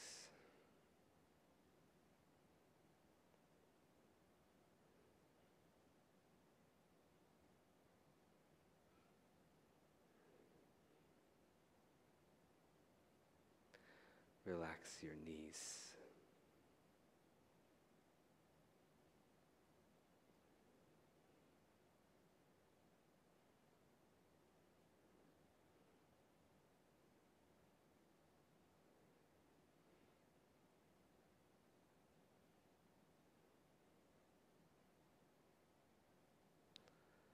Let your upper legs relax.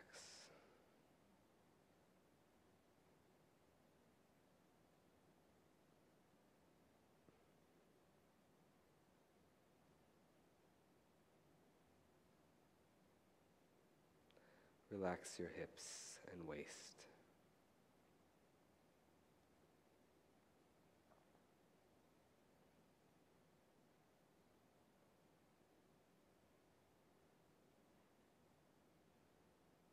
Relax your abdomen.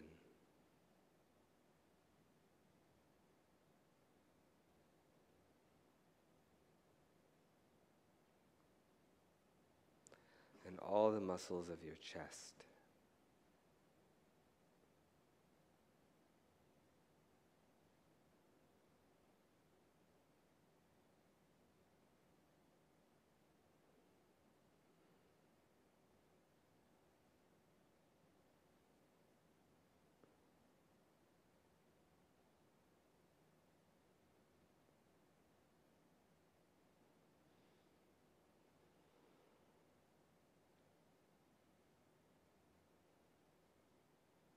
Relax your whole back.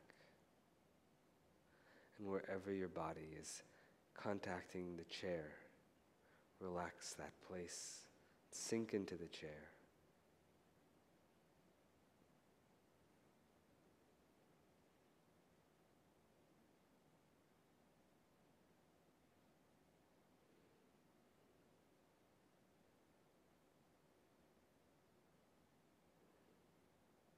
Relax your shoulders. Let them just melt away.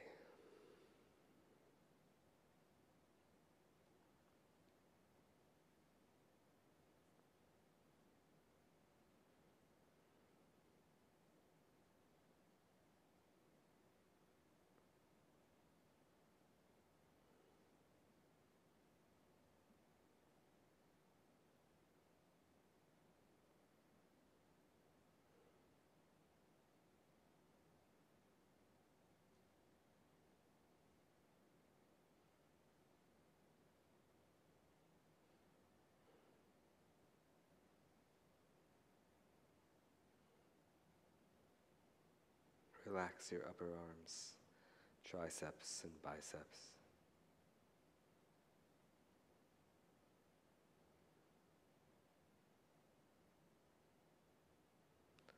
Relax your elbows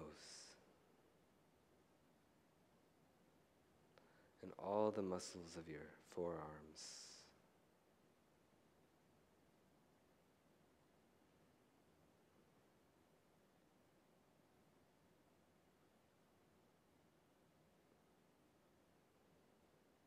Relax your wrists and hands,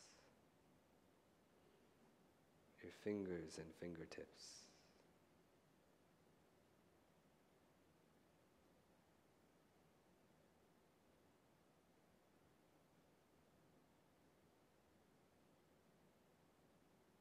You can feel energy flowing out of your fingertips.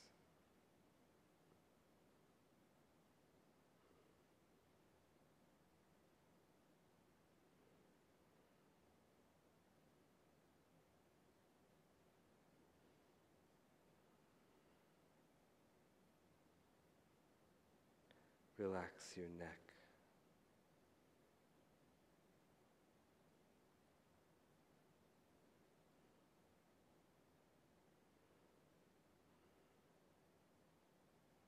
Your throat.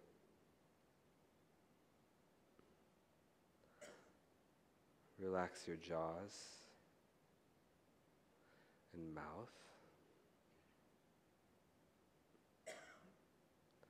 Your tongue and all the muscles of your face.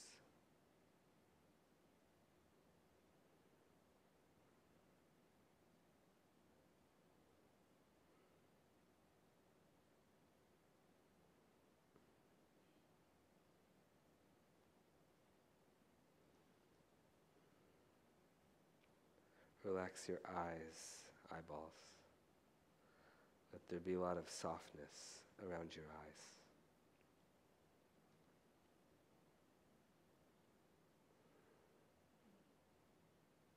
Relax your ears and earlobes, all the way up to the top of your head. And relax your whole head, all the way to the back.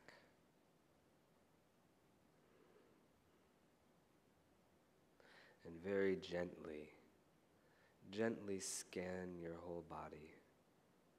And if there's any place you need to relax more, then do that. Relax that muscle or that organ,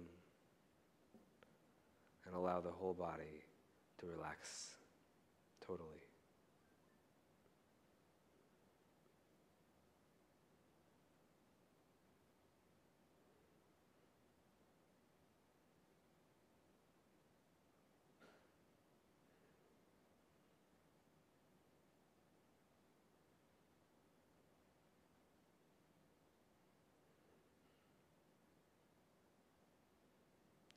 Gently center yourself in the heart. Center your attention there, where light from the source is present. And allow yourself to be drawn within, drawn inward.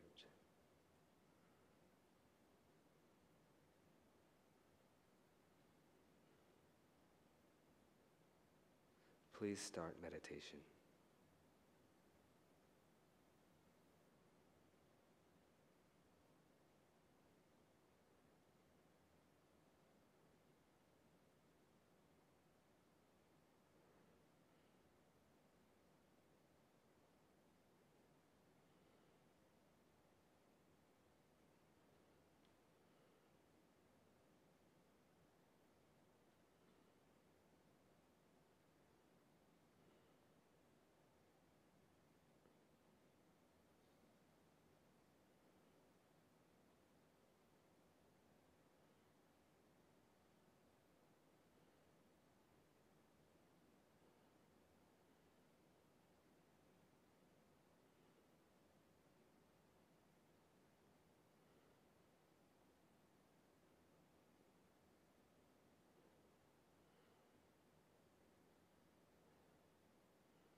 That's all.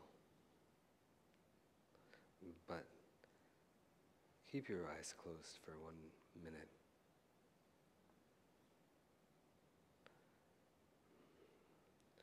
Just observe how you feel now that it's over.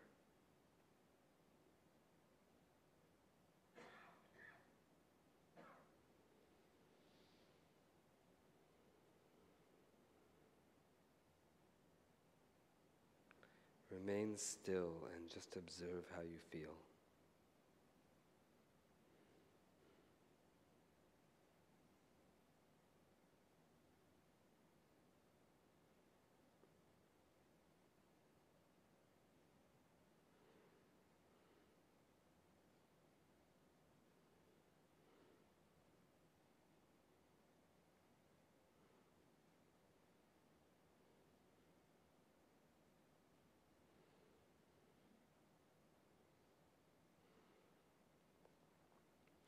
You can gradually open your eyes.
Judge a meditation by the effect that it leaves in you, rather than the experience of meditating.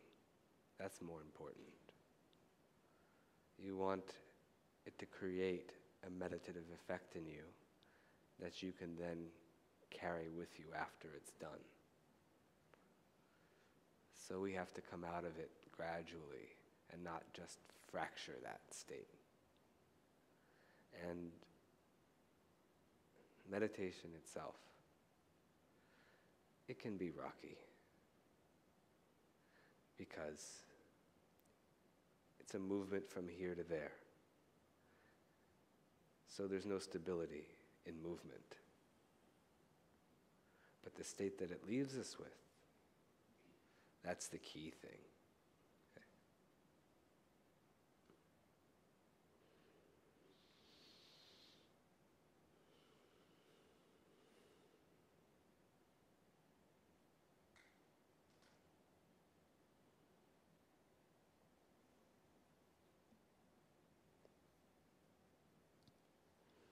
Thank you. Thank you so much, Joshua. Thank you for this experience. And now Joshua is willing to handle questions from the audience. And as you are ready to ask questions, I'll have one request, that those who ask questions be sensitive to the mixed audience of advanced practitioners and new people, and maybe not to ask highly technical questions related to the advanced stage of meditation. And I believe we have volunteers who offer you microphone as you raise your hand to ask question.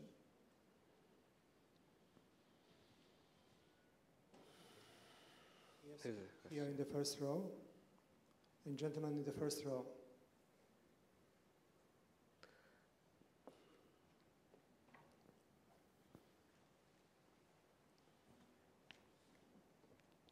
The microphone is coming in 1 second.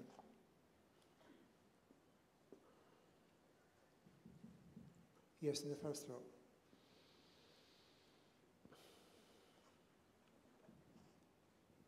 Thank you very much for this meditation session.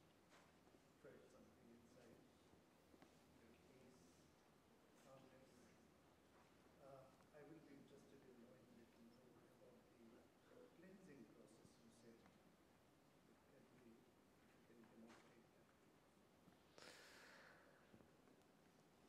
Okay, why not? I don't know if you could hear. Okay. He said that he enjoyed the meditation. He said that he's interested in the cleaning process that I mentioned. And, well, he asked me to demonstrate that. I don't know if you've just meditated now. I don't know if we need anything right now.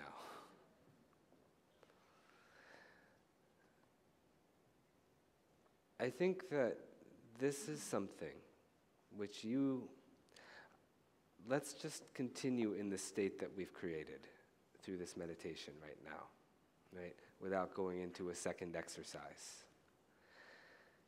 Cleaning, if you want to meet with a trainer, they can give you this demonstration of how this works in person.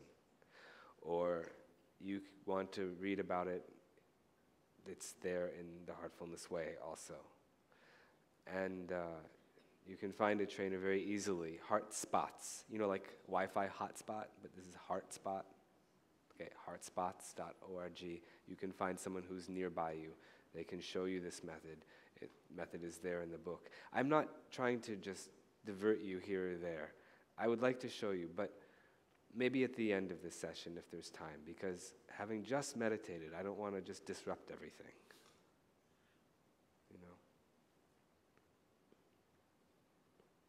Hello. I have a question here. I just want to tell you about my experience and let me know where I went wrong or what your comments. First of all, I was skeptical of the whole thing. When it took about 5 minutes for me to allow the light to come on the heart. And once it came, I saw a blue light there.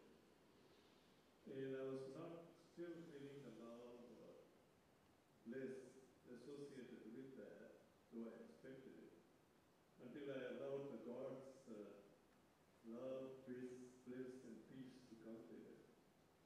And then I started feeling better and more peaceful and relaxed. And I sort of went in and out of it, and then I started getting into it more and more. And I felt better in the whole body.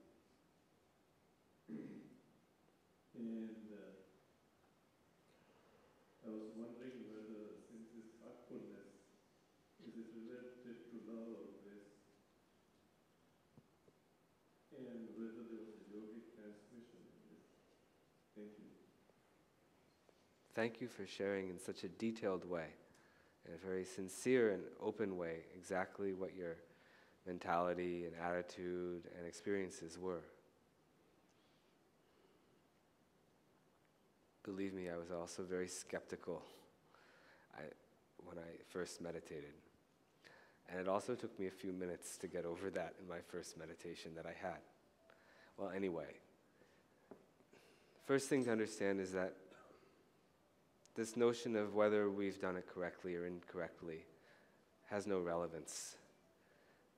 I often say that meditation is not a skill, which means that it is not something that you can fail in or succeed in, either way, but a process that you undergo.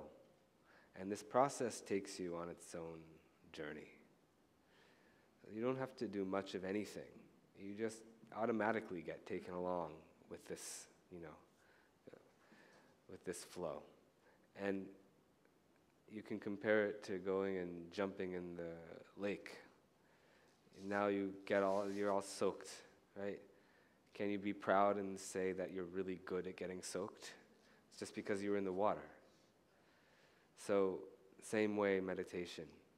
It's just as an effect of this process, we go through certain experiences, irrespective of our abilities or inability to practice. Because meditation works more at a subconscious level than on the conscious level. We can't really influence it so much. We think, let me try to do this to change the course of my meditation. Let me improve my meditation by trying to follow the instructions better. But this is all just a play going on in our minds. It's happening at a deeper level than that. And of course, whenever we meditate along with a heartfulness trainer, we do receive yogic transmission, which absolutely influences the course of our meditation. You can try to prove this on your own. You can use this same method just sitting by yourself. Now you know the method. So use this method and sit by yourself. Meditate a few days like that. See what the experience is. And then you can come back and get a hold of a trainer and meditate with the trainer and see what that experience is. Now you compare the two experiences. And then you'll see if there's a difference or not. And, what is this transmission anyway? Well, there's a whole chapter on it. Now, there's a Sanskrit word called pranahuti. All of these Sanskrit words come from Sanskrit roots, right?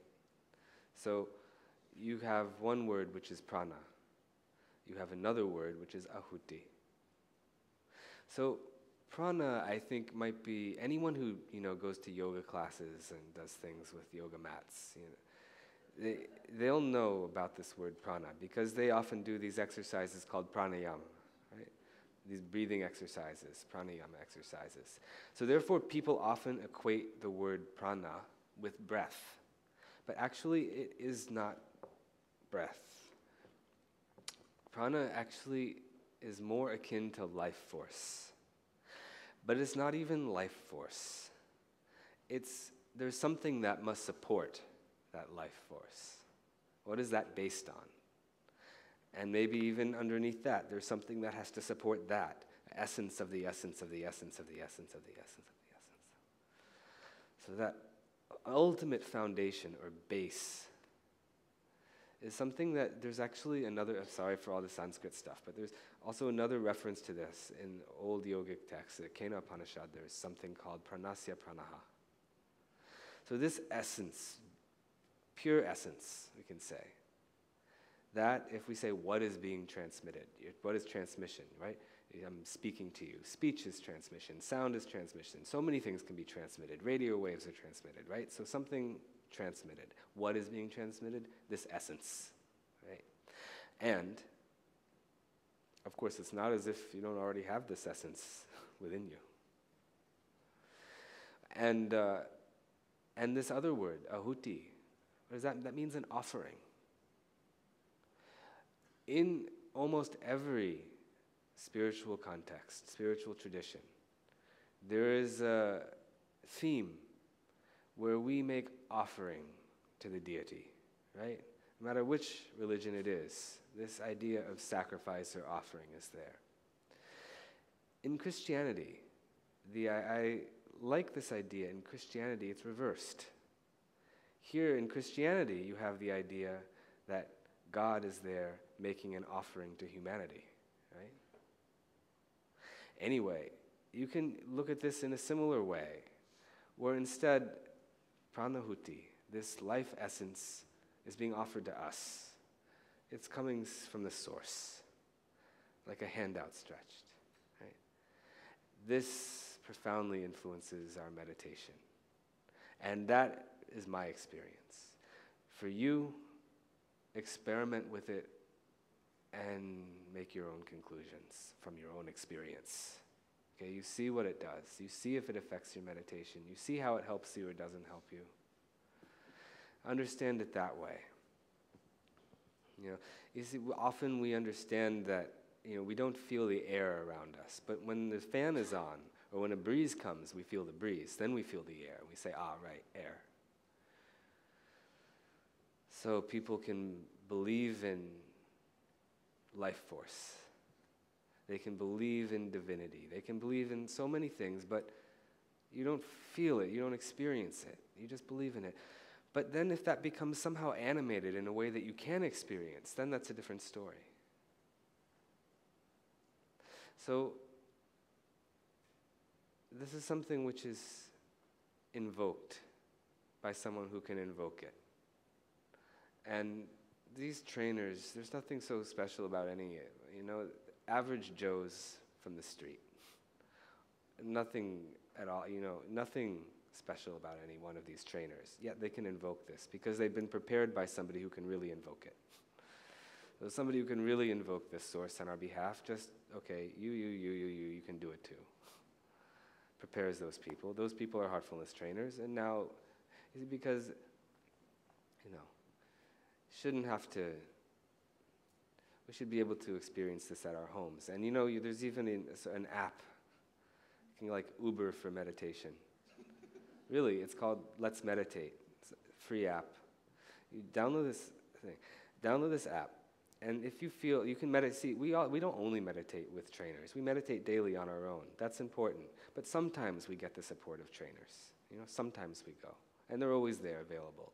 But if we just want to sit at home and don't want to have to go and meet some trainer and get involved in all of this, and like my father, he doesn't like to meet people, right? He doesn't want to be involved in anything. He doesn't want to be involved in any organization especially. So he would just like to sit at home and meditate without having to be bothered by all of this sort of thing. Doesn't want to meet a trainer. Fine. So if you're like that, you can just take this app, say, okay, you press the button, I want to meditate now. Like Uber, you press the button, please come pick me up here. Right?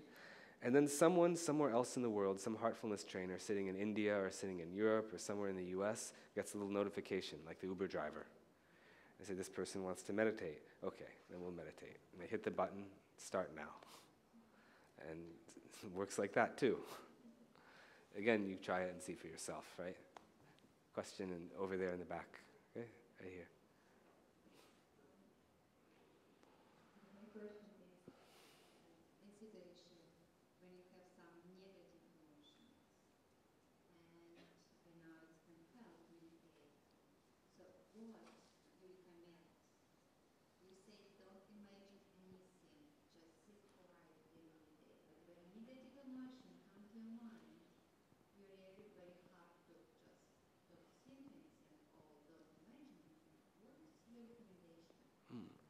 Okay, so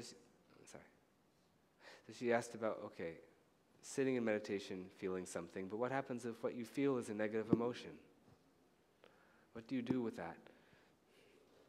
Oftentimes it's like this. When you have a can of soda and you open it up and everything fizzes, right? Especially if it's been shaken up. But there's all of this, it's been pressurized, right? And it's all inside. And the minute you open the vent, all of that, it goes right out.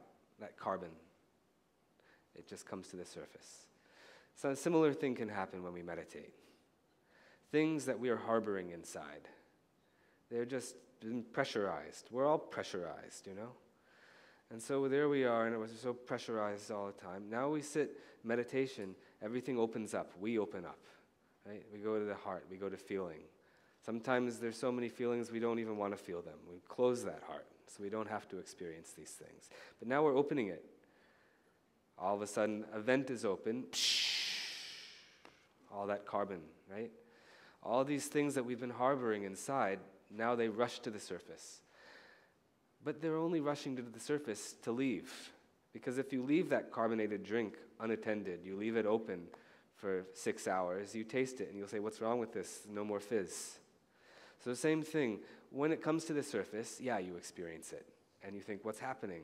Negativity or weird thoughts, or, But afterwards, that's the key. Again, I say afterwards. How do you feel right afterwards? How do you feel 6 hours from now? How do you feel tonight? Because now that thing has had a chance to leave you. You've opened the vent, it's gone its own way. Right? So sometimes meditation gets disturbing because of that reason, but then afterwards we feel lighter. And sometimes meditation is just an absolutely serene, peaceful experience. It works in such a way that sometimes it works in a cyclic kind of way also, where things have to come out and then they settle down. And then like the next layer comes, like digging a well.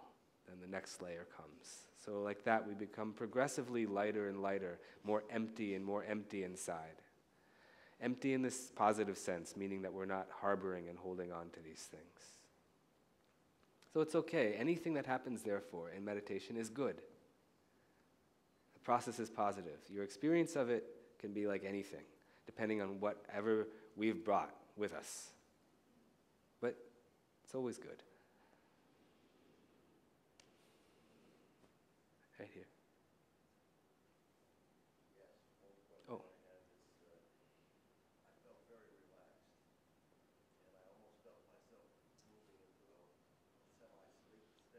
Hmm.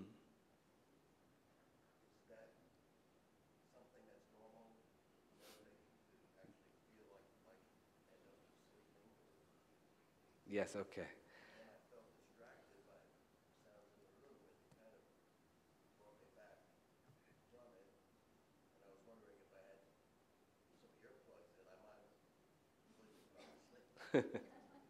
Y'all hear him? No, I don't know if the mic's working. He said, okay, so he was going very relaxed, and then he felt like he entered maybe a semi-sleep kind of state.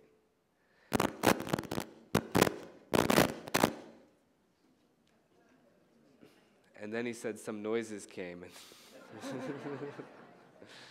and you know, anyone else feel like they might have entered into a semi-sleep state here? Yeah, quite a few people. So, you know, that semi-sleep state, something initially we'd wonder, did I fall asleep or was I meditating? So initially we have trouble telling the difference between sleep and deep meditation. Because in deep meditation, see, normally our minds are oriented externally through the senses at all times. Now in meditation we go the opposite way. Now we're going within. Really going within. Our mind gets some freedom from the senses.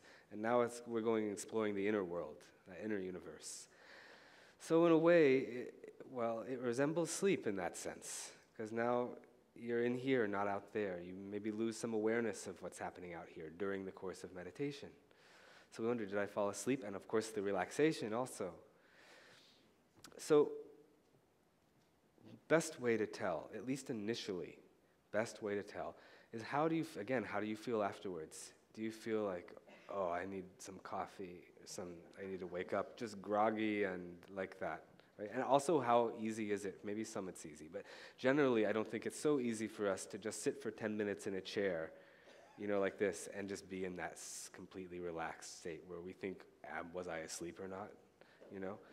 So that's number one. Number two is, how do you feel afterwards? If you feel groggy like that, then maybe you were asleep. I'm not saying it's impossible, but if you feel sort of refreshed in a way and renewed, I would say, then that's a sign that you were in a deeper state of absorbed meditation. And that is, that's so easy to attain, but traditionally, that's not been something that has been thought to be easy at all. See, if we've meditated in many ways before, I think we'll appreciate this heartfulness approach.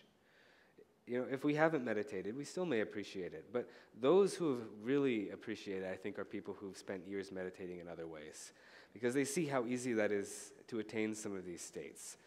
Whereas it might take 20 years for that to happen to you, And here, just the first day, because this is a state which, this is based on an old system called Raja Yoga, right? And that has 8 steps, 8 traditional steps. And the first steps are all about external things, like how are you sitting, how are you behaving, how are you breathing, things like that. The last steps are all about internal states. And the very last step is something called samadhi. Samadhi means original balance, right? But in that samadhi state, that means, it's sort of like the semi-sleep stage. At least the first step into that samadhi stage is like that. When we first enter into that, that's what it's like. And, people extol this. They say this is the highest thing that's possible to achieve in meditation. But here we have people, the very first 10 minutes, So, I don't know what to say. Yogic transmission. That's why. Yes.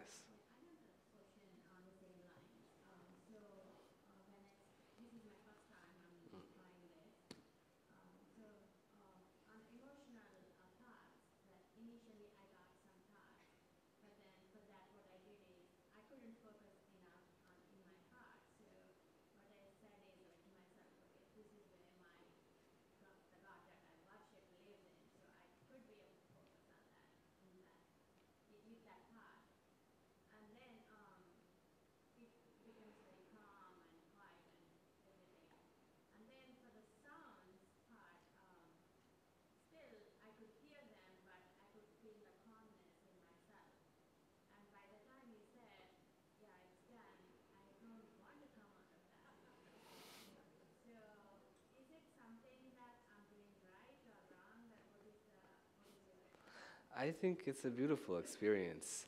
I stand by my earlier statement that it's not possible to do something either wrong or right when it comes to meditation. You're undergoing the process, And we shouldn't come out of meditation. We should bring meditation into our wakeful life.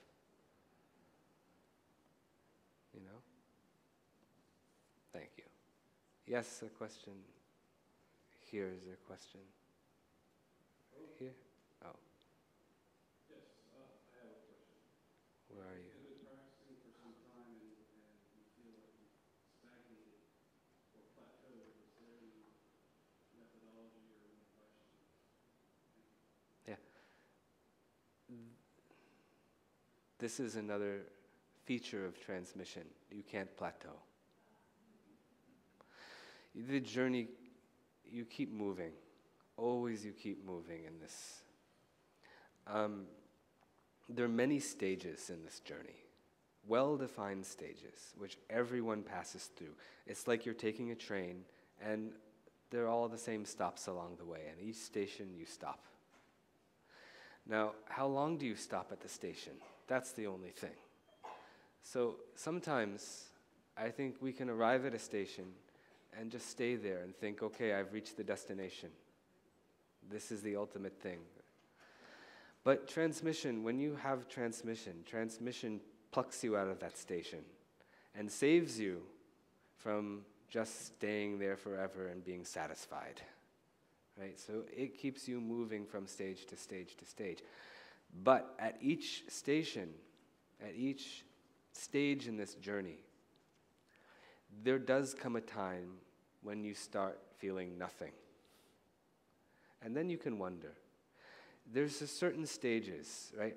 But each stage is different. It's its own condition. Like, for instance, one of the early stages that you find is this intense peace, right? That's one stage. It's not the ultimate thing. It's only in the beginning. But that's one stage. And there are other stages too, and each one has its own characteristic. And we move through and experience each of these characteristics or conditions, these inner states, as we continue meditating. But no matter what the characteristic is, there's certain things that we go through every single time, at every single stage. First thing that happens to us, as soon as we've moved into a new state of being, first thing is we don't enjoy it, but rather we feel uncomfortable. You may move from a small apartment into a mansion, but that first night, if you're trying to find the washroom in the middle of the night in the dark, you don't know where the wall is in a different place, the light switch is in a different place, the bathroom's in another place. You're not at home yet. You're not comfortable there yet. So it's difficult to find your way. So you have to spend a little time there till you feel at home in that, because it's different than what you're accustomed to. Now, so we meditate more and more and more at that time, though you may be inclined to meditate less and less and less because of that discomfort. But now you become, okay, and you get through that, and now you feel comfortable, now you feel at home. Then you really start experiencing the particular characteristic of that stage. For instance, let's say peace, one of the early stages. Now you be just drowned in this ocean of peace, something beyond what you've ever experienced before, right? But this intense experience starts to wane and wane and wane and wane and wane until finally it's completely gone. Now it's not there at all, and you wonder, what happened to my peace? I lost it. But it isn't as if you've gone back to your previous state. You're not really restless and uncomfortable. You just don't have anything. And why? There's a saying that the eyeball can't see itself. So, in the same way, when we really become something, when we merge with that peace, when we become the state of peace, well, we can't experience it. To experience something, it's the subject experiencing the object. There have to be two things. But if those two things now become one, then you're not going to have an experience of it. You've become it. So you don't experience it at all. But you've now become peace, which means that you can now take that peacefulness, and make it dynamic and interact in a peaceful way. And now others around you will experience that peace as a result of interacting with you, though you yourself won't experience it. In this way, we can have a positive impact on others in our sphere, others in our circles, right? But it starts from us. It starts from us in the sense that you can't try to change others, but we can try to change ourselves. And in that way, change naturally ripples.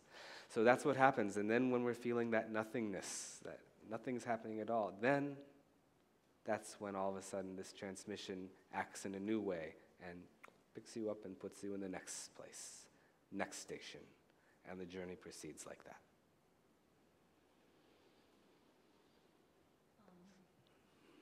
So I'm a total beginner in meditation. But when I began, I understood that it was my mind that was in control of the process. So is it my consciousness that is going to take me to subconsciousness? And when do I know I have to let go? So we're not trying to, so first of all, beginner in meditation, you're a beginner, I'm a beginner, we're all beginners. I don't know how we can ever say that we're experts if the journey is infinite. Then where is exactly the beginning? Where is the end? So there's a line from a Zen teacher, Shunryu Suzuki, who I always appreciate this line, where he says, in the mind of the beginner there are many possibilities, but in the mind of the expert there are few possibilities. So this beginner's attitude and openness and wonder is something we should retain throughout our entire journey. And we should become even, instead of becoming experts, let's become even more of beginners as time goes on. Now, you know, this is a journey of consciousness. This is all about consciousness. We're not moving toward the subconscious, though, right? But something within the subconscious is becoming, well, in fact, our conscious awareness expands like this through the subconscious. So what used to be subconscious now becomes conscious. What used to be superconscious now becomes conscious. So the realm of conscious awareness now expands. For that reason, you know, I said that in the beginning we feel as if we've fallen into a state of sleep. But as time goes on, we become consciously aware in that state of sleep. And even when we actually go to sleep at night, though we're in dream sleep and then in deep sleep, still awareness is there. So you have this awareness and this deep sleep simultaneously. You know, so consciousness is now expanding. There's awareness throughout these realms which were previously unconscious. So it is a journey of consciousness, but we're not saying, okay, we're going to the subconscious like that. Just try it out and see. Yeah. And in the interest of time, I suggest that we have one more question, and this will be the last one.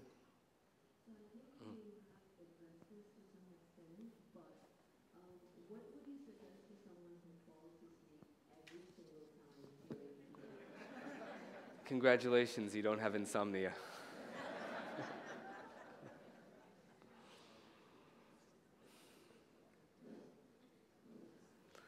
Okay, thank you so much, Joshua. Okay, thank you all. Thank you.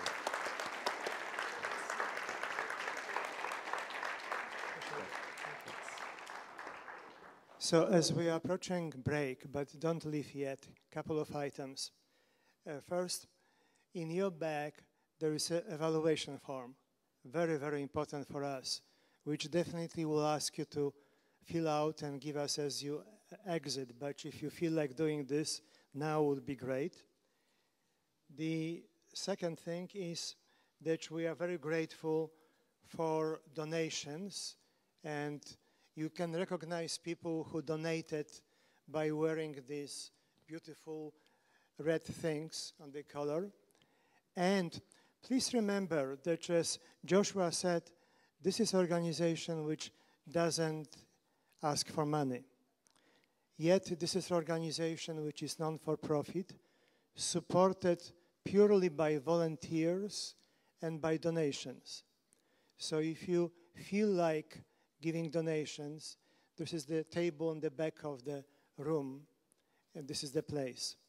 Now also, you probably appreciated already the value of the book.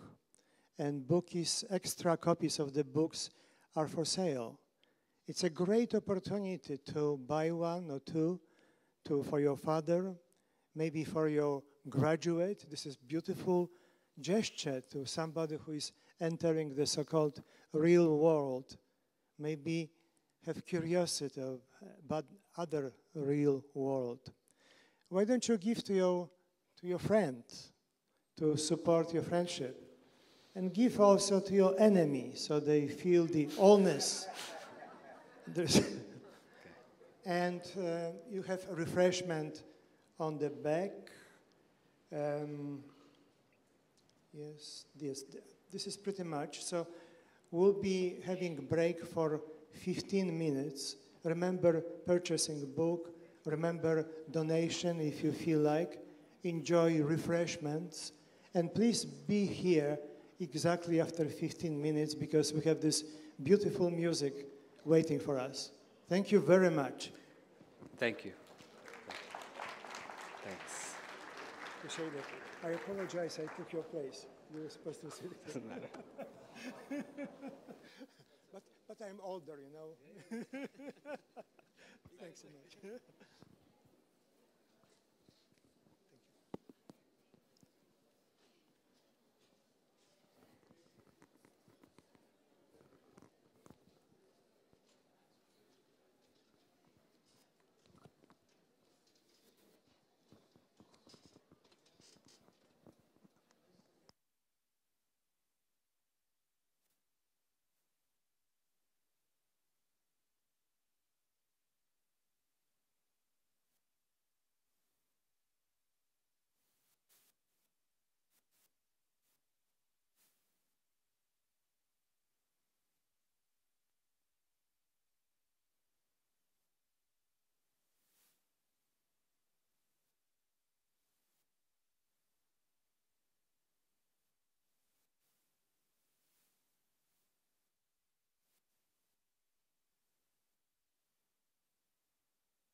Check, check, check, check, check.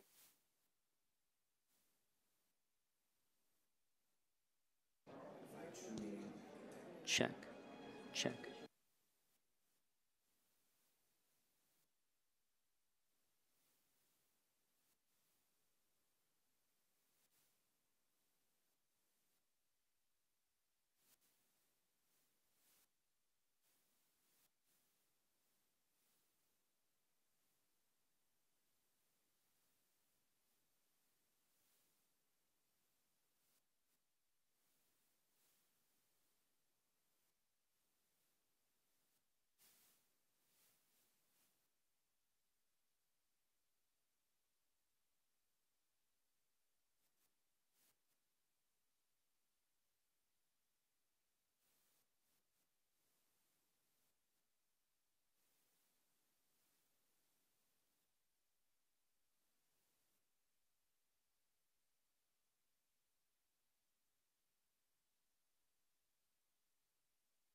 check, check. One, one, one, one.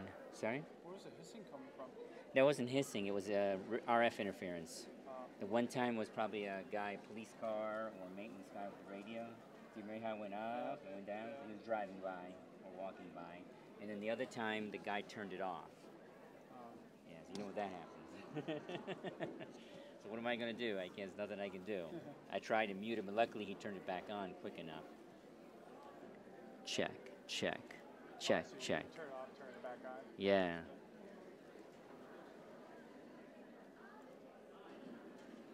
Check, check, check, check. One, one, one, two, two.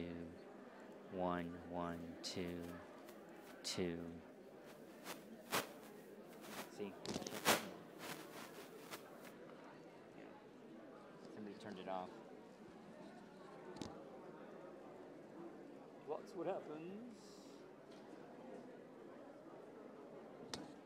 All right, let's just do this. Let's just walk and just kind of lightly tap on the microphones, make sure everything's okay.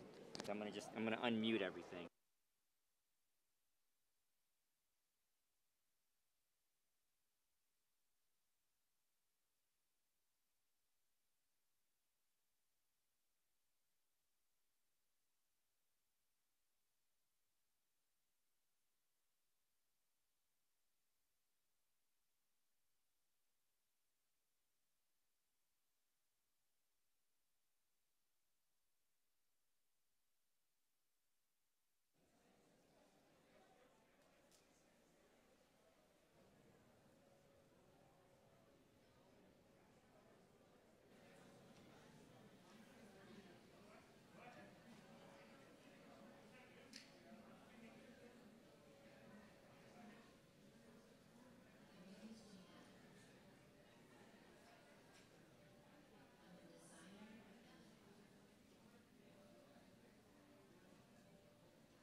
Where you want to put it?